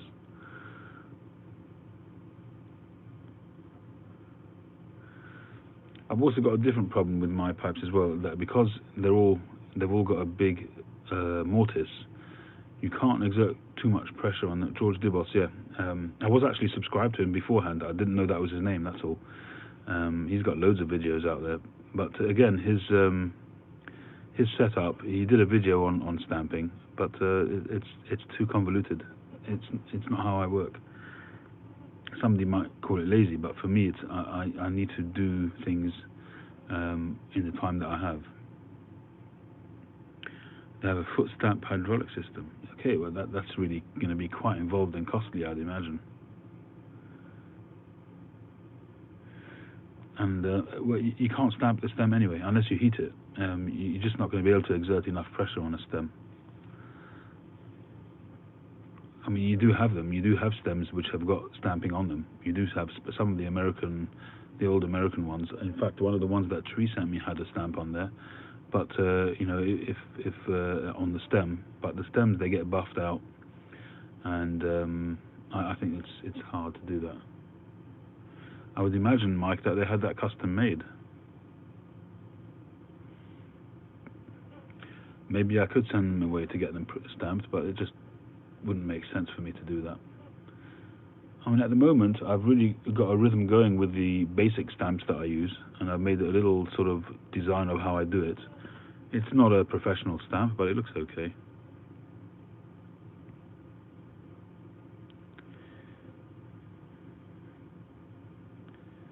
Yeah, Daniel, there are some, but they probably have done them with either with a bit of heat or possibly with some kind of stamping system.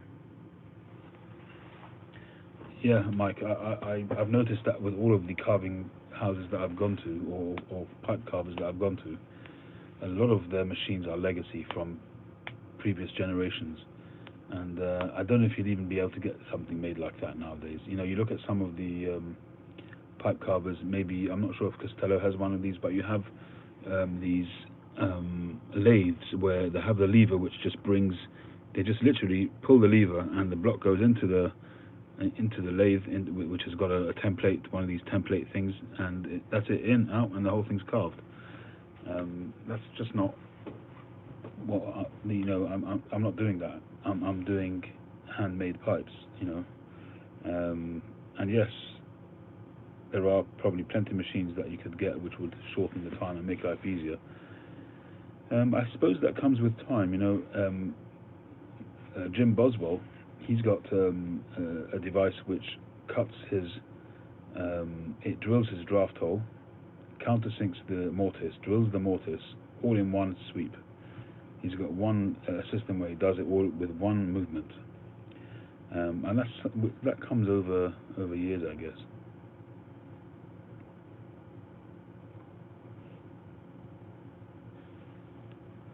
I just don't have the funds for that. I don't have the room for it. I'm not at that stage. I'm really a very much, you know, very similar, if you like, to what Ian Walker does at Northern Briars. He has one machine, one motor, and attached to that is his mop, and he has his lathe on it, and he's in a tiny area, probably smaller than the area that I'm in, and I'm in a small area. You know, he's on his longboat, or whatever you call his barge, and he makes all his pipes on there. You know, he literally just does everything by hand on that one lathe, and it's phenomenal. If you see there's a video by River Rat, I think he's called, who did a video of him on the boat watching him make a pipe, or make various processes that he did, including making a silver band. And he just does it all with very basic machinery. By contrast, if you look at Blakemore Briars, you see the video that I did a while back in Blakemore Briars, every process that he does, he has another machine for. And those are stuff which he inherited from his uncle, I think it was, who he took over from. It's all stuff which he got, which is all there for him. I mean, he's got, in one of the lathes, he's got this huge chuck which is just made for blocks, nothing else. He can't put anything else in it. But this is a huge hunk of metal which the two teeth come together, and it's in and out, you know. Everything there is all done by machine very quickly. Three Rivers, yeah. Check him out. If you check out Three Rivers, he's got a beautiful video of Ian Walker making, just working. I don't think he goes from the beginning to the end of making a pipe, but various different processes. Yeah, I mean, this was actually made by Jordan. He made me a pipe, which I haven't smoked yet. And this matches the stem. This was the pipe he made. I'm actually really very tempted to restain this pipe, but I just feel guilty doing it because he made it. But the grain on this pipe is just stupendous, and it just really needs to be a contrast stain. So you got the Prairie Pipe Smoker, pipe 22, and that's a hand cut stem which he's made, which he's done a good job on. He's done an exceptional job on the button. And that's the tamper he made. Hey Phil, how you doing? I mentioned you in dispatches earlier. I think I better get this pipe lit. Just talking and talking, we're not smoking. I can't remember what this is. We'll find out when we smoke it. Let's see if we can find out what it is.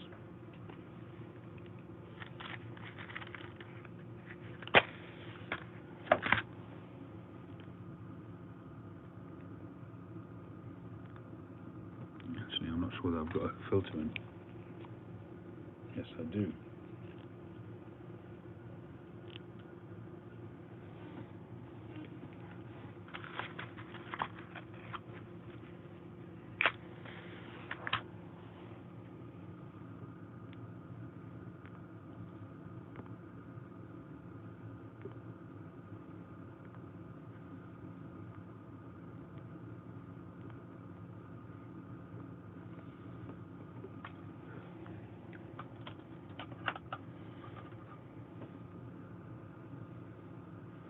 Hang on, not sure yet.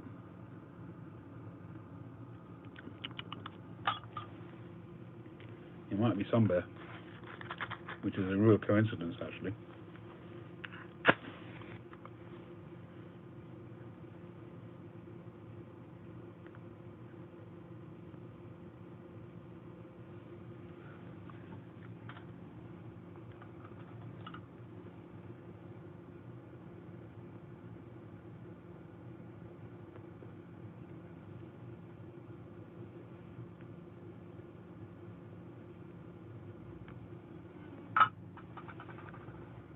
I think it's Sun Bear. Yeah, that is a nice idea, Daniel. Do a tamper set.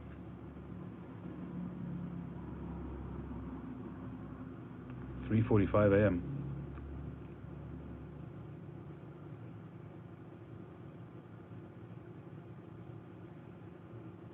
73. What 73?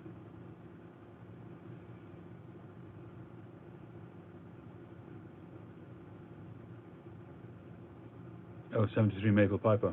Right. Forever stems, is that for the corn cobs?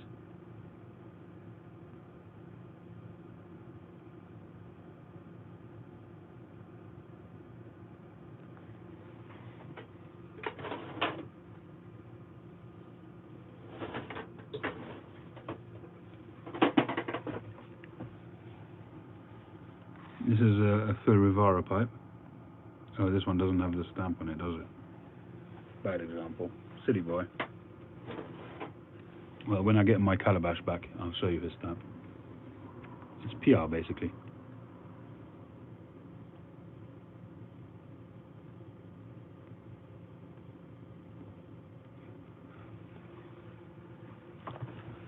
Which pipe grabs my attention the most as having the best looks?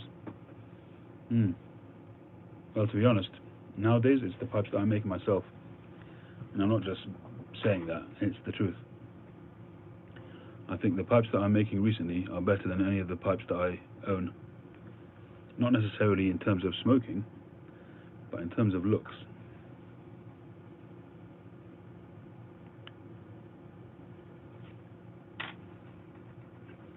I was smoking this James, and I'm now smoking.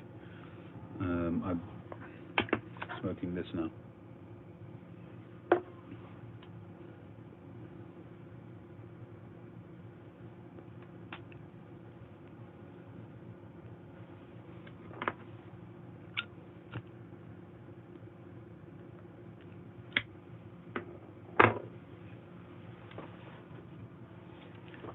I mean, if I look at the pipes that I have, I look at this pipe.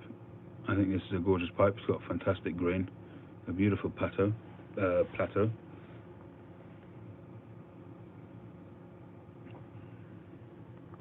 It's not to say that other ones are not. I mean, this is a gorgeous pipe, Ian Walker pipe.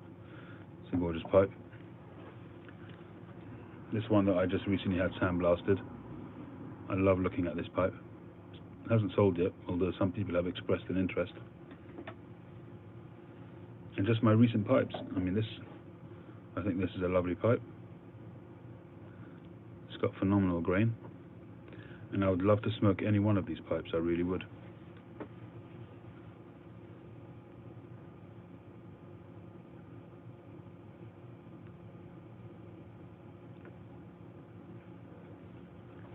I haven't really decided. You know, if I get the price I'm asking, then I'll probably sell it. You know, I don't know if I'll get one which will blast as well as that. It's got a fantastic ring grain on it.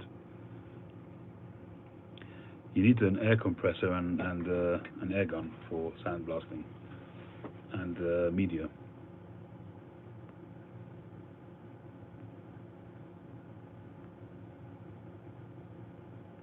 Which one, Josh? The sandblast or this one here? I would keep this in a heartbeat. This is really up my alley. This slightly bent. Got a lovely open drawer. Good thick walls. I would keep this one in a heartbeat. The blast. On this one, the people who have asked, I've been quoting £200 for this one. So it's quite pricey, but I think it's worth it.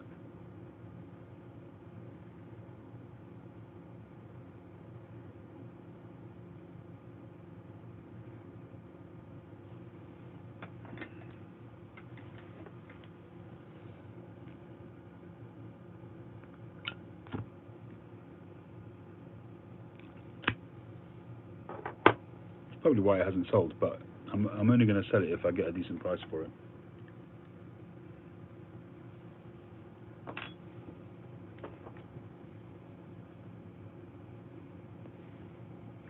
And this one, I've quoted 185 for this one. And really it should be more than the sandblasted one, but the sandblasted one is a bit of a baby magnum. It's quite a big pipe, big piece of briar, was more expensive, and the cost of the blasting and so on.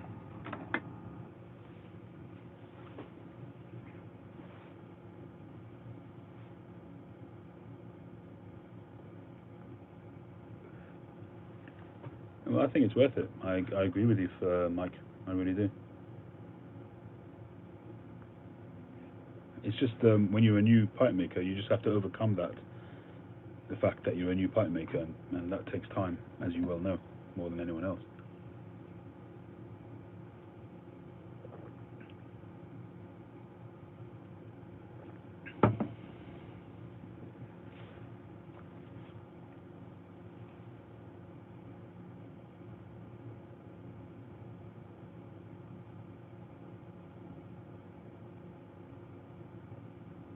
Yeah, I agree, Phil. It's really hard. Because on the one hand, you don't want to feel conceited, you know, with the pricing. At the same time, it's got to be worth your while.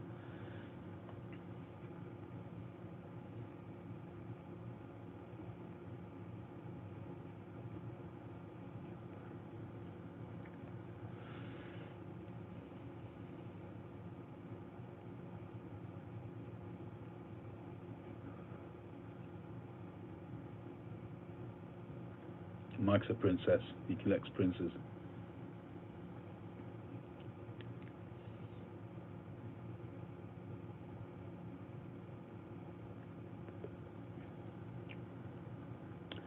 I'm not so sure this is Samber, because on the drawer it's got that kind of sweetness, the honey sweetness, but the retrohead is really quite spicy.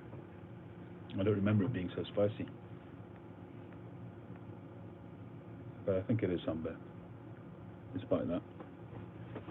What else have I got on the table here? This is the Cornell and Deal 20th anniversary vapor. I don't think it's that. I don't remember loading that. Solana 633, maybe? Maybe. Maybe.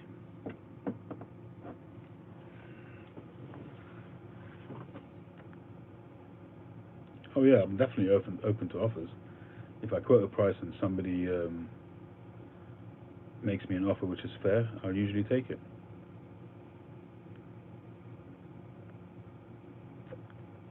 The vast majority of my briar is Italian.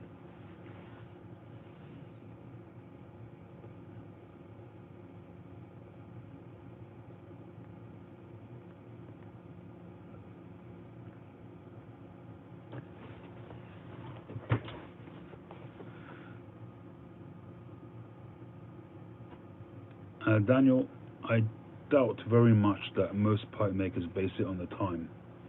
It's more about the quality of the block and how the overall pipe came out. Because some pipes you can put together literally in 3 or 4 hours. Some pipes you might spend a couple of days on. And you can't necessarily charge 4 times as much because you spent more time on it, unless that shows significantly in the finished result.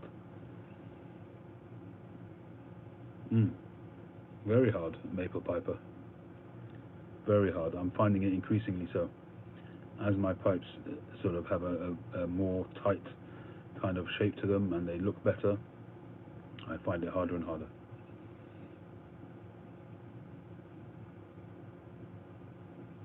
Yeah, absolutely, Phil. But I've now really pretty much structured my pricing. And that's why I'm running this sort of 1-star, 2-star. And I'm essentially charging for my 1-stars 140 to 180, 190, something like that. And for the 2-stars, from 180 to 250. And depending on, if there's silver on there or a band or something else, or if I sandblast it, so each item will add a little bit more. So the 2-stars will start at around 180, 190 pounds. And depending on the finish, depending on the size of the block, and depending on my costs on adornments, could go up to 250 pounds. And the other ones from 140 to about 180. But the last few pipes have really come out really very, very well. So they've been closer to the 2-star kind of price.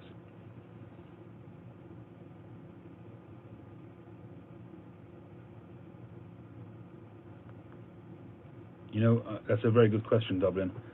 And I think you just have to be lucky with briar. People said that, used to say Algerian, but you can't get it any more of that quality. Corsican.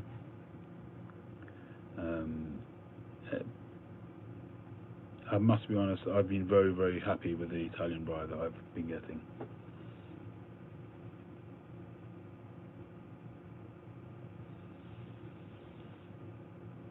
I started off using Greek briar from Alexander Pipes, and that's a really, really good place to start because it's really cheap. His briar, the basic Eversham briar, is quite cheap, and especially if when you're starting off, just to learn and practice your shaping, you don't want to spend too much money on the blocks. And ultimately, if the pipe's bad, you can rusticate it as long as it's not critical.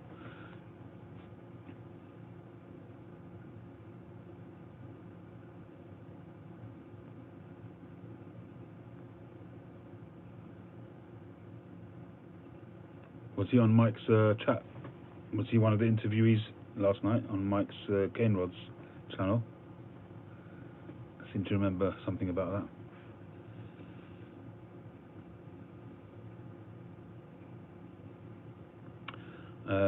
I have done mortar, and I do have more mortar, but I just find that mortar is a risk because it can be really very, very very fickle, and it could let you down. And I've already had that with a customer, which I had to replace their pipe because the pipe burnt out straight away. Some of the mortar blocks can be quite chunky and heavy, and some of them can be really light as a feather. And I think those ones which are light as a feather, they're just really not strong enough, they're not dense enough, and the grain just splits very easily. And because there's actually, I think, air between the grain strands, it's so the opposite of dense, that when you smoke it, it just turns to ash. It just burns right through it.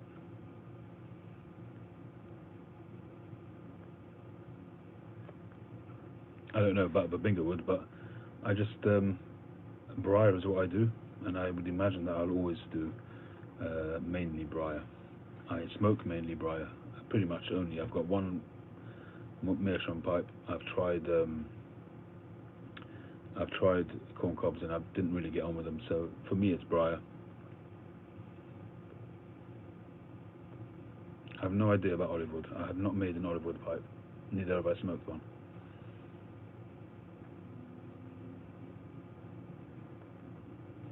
Well, the staining on my pipes is about bringing out the grain. You know, really trying to do the best for the grain. That's all it is. I use, for the most part, 3 shades of grain, and I pretty much stick to those. I've heard that about wood fill, babinga, stuff like that. That it can be very dangerous when you're cutting it with dust and so on.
Well, any of the pipes that are on eBay and places like that, on Amazon, that are going for $10 or $15, I wouldn't touch them with a barge pole.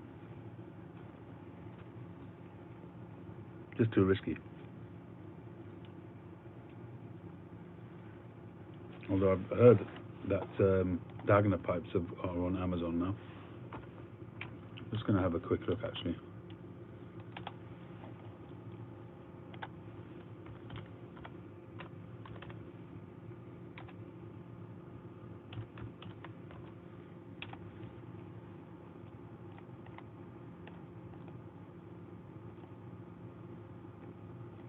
Oh, nothing on there yet. Unless it's on Amazon.com.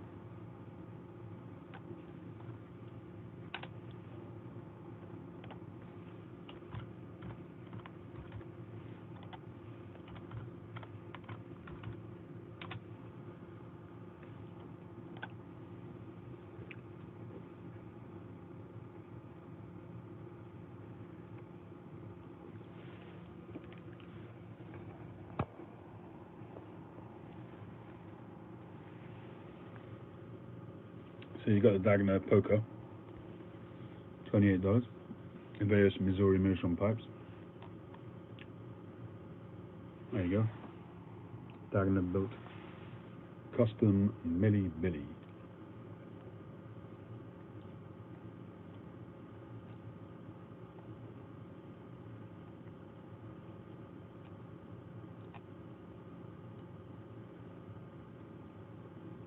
Anybody smoked a pearwood pipe? You do see a lot of those. Mr. Brogg do briar and pearwood.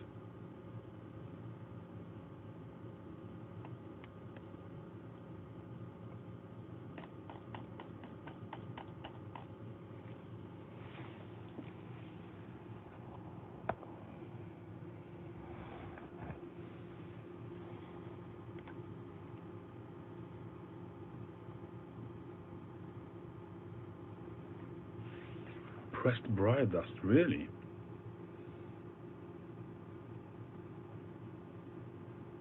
That I've never heard of.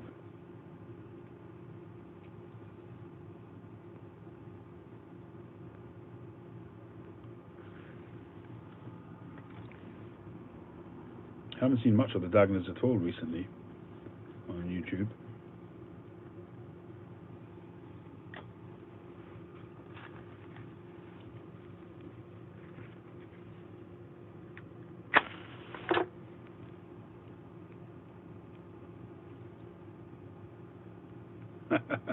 Josh.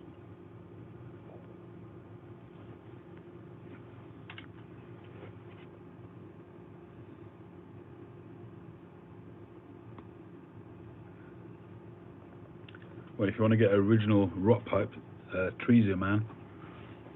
Literally tree. Cherry pipe.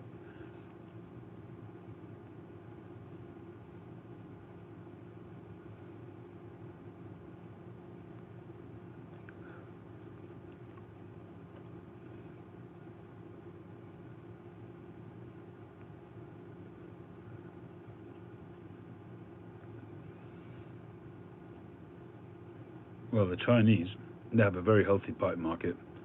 They buy up all the expensive pipes.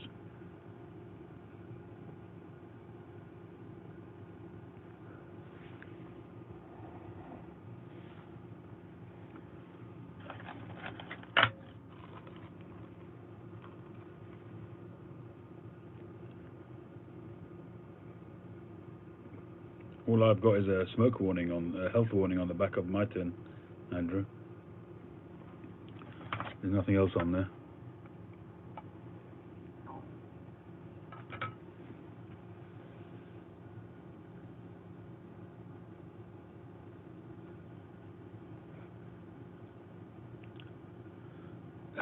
Celani rot. I guess that's German.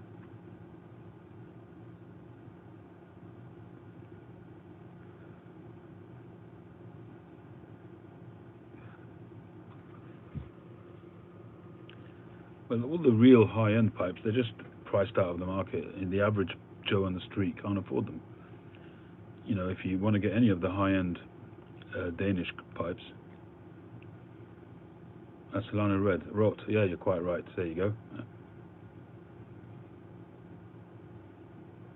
It's German for red. Quite right. It is indeed.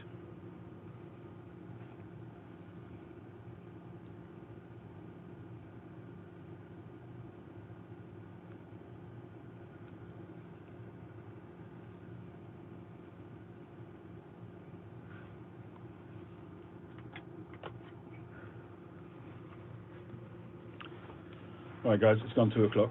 I'm going to say goodnight to all of you. Thank you very much for joining. Hope you've all enjoyed this little chat. Thanks, Andrew. Thanks, Phil. Thank you, Pipe Rick. Thank you, Josh. Thank you, Chad. Thank you, Maple Piper. Thank you, Piper Rick. Paul the Piper. Daniel Leslie. Dublin Pipe. Mike at Briar Blues. James Stumbo.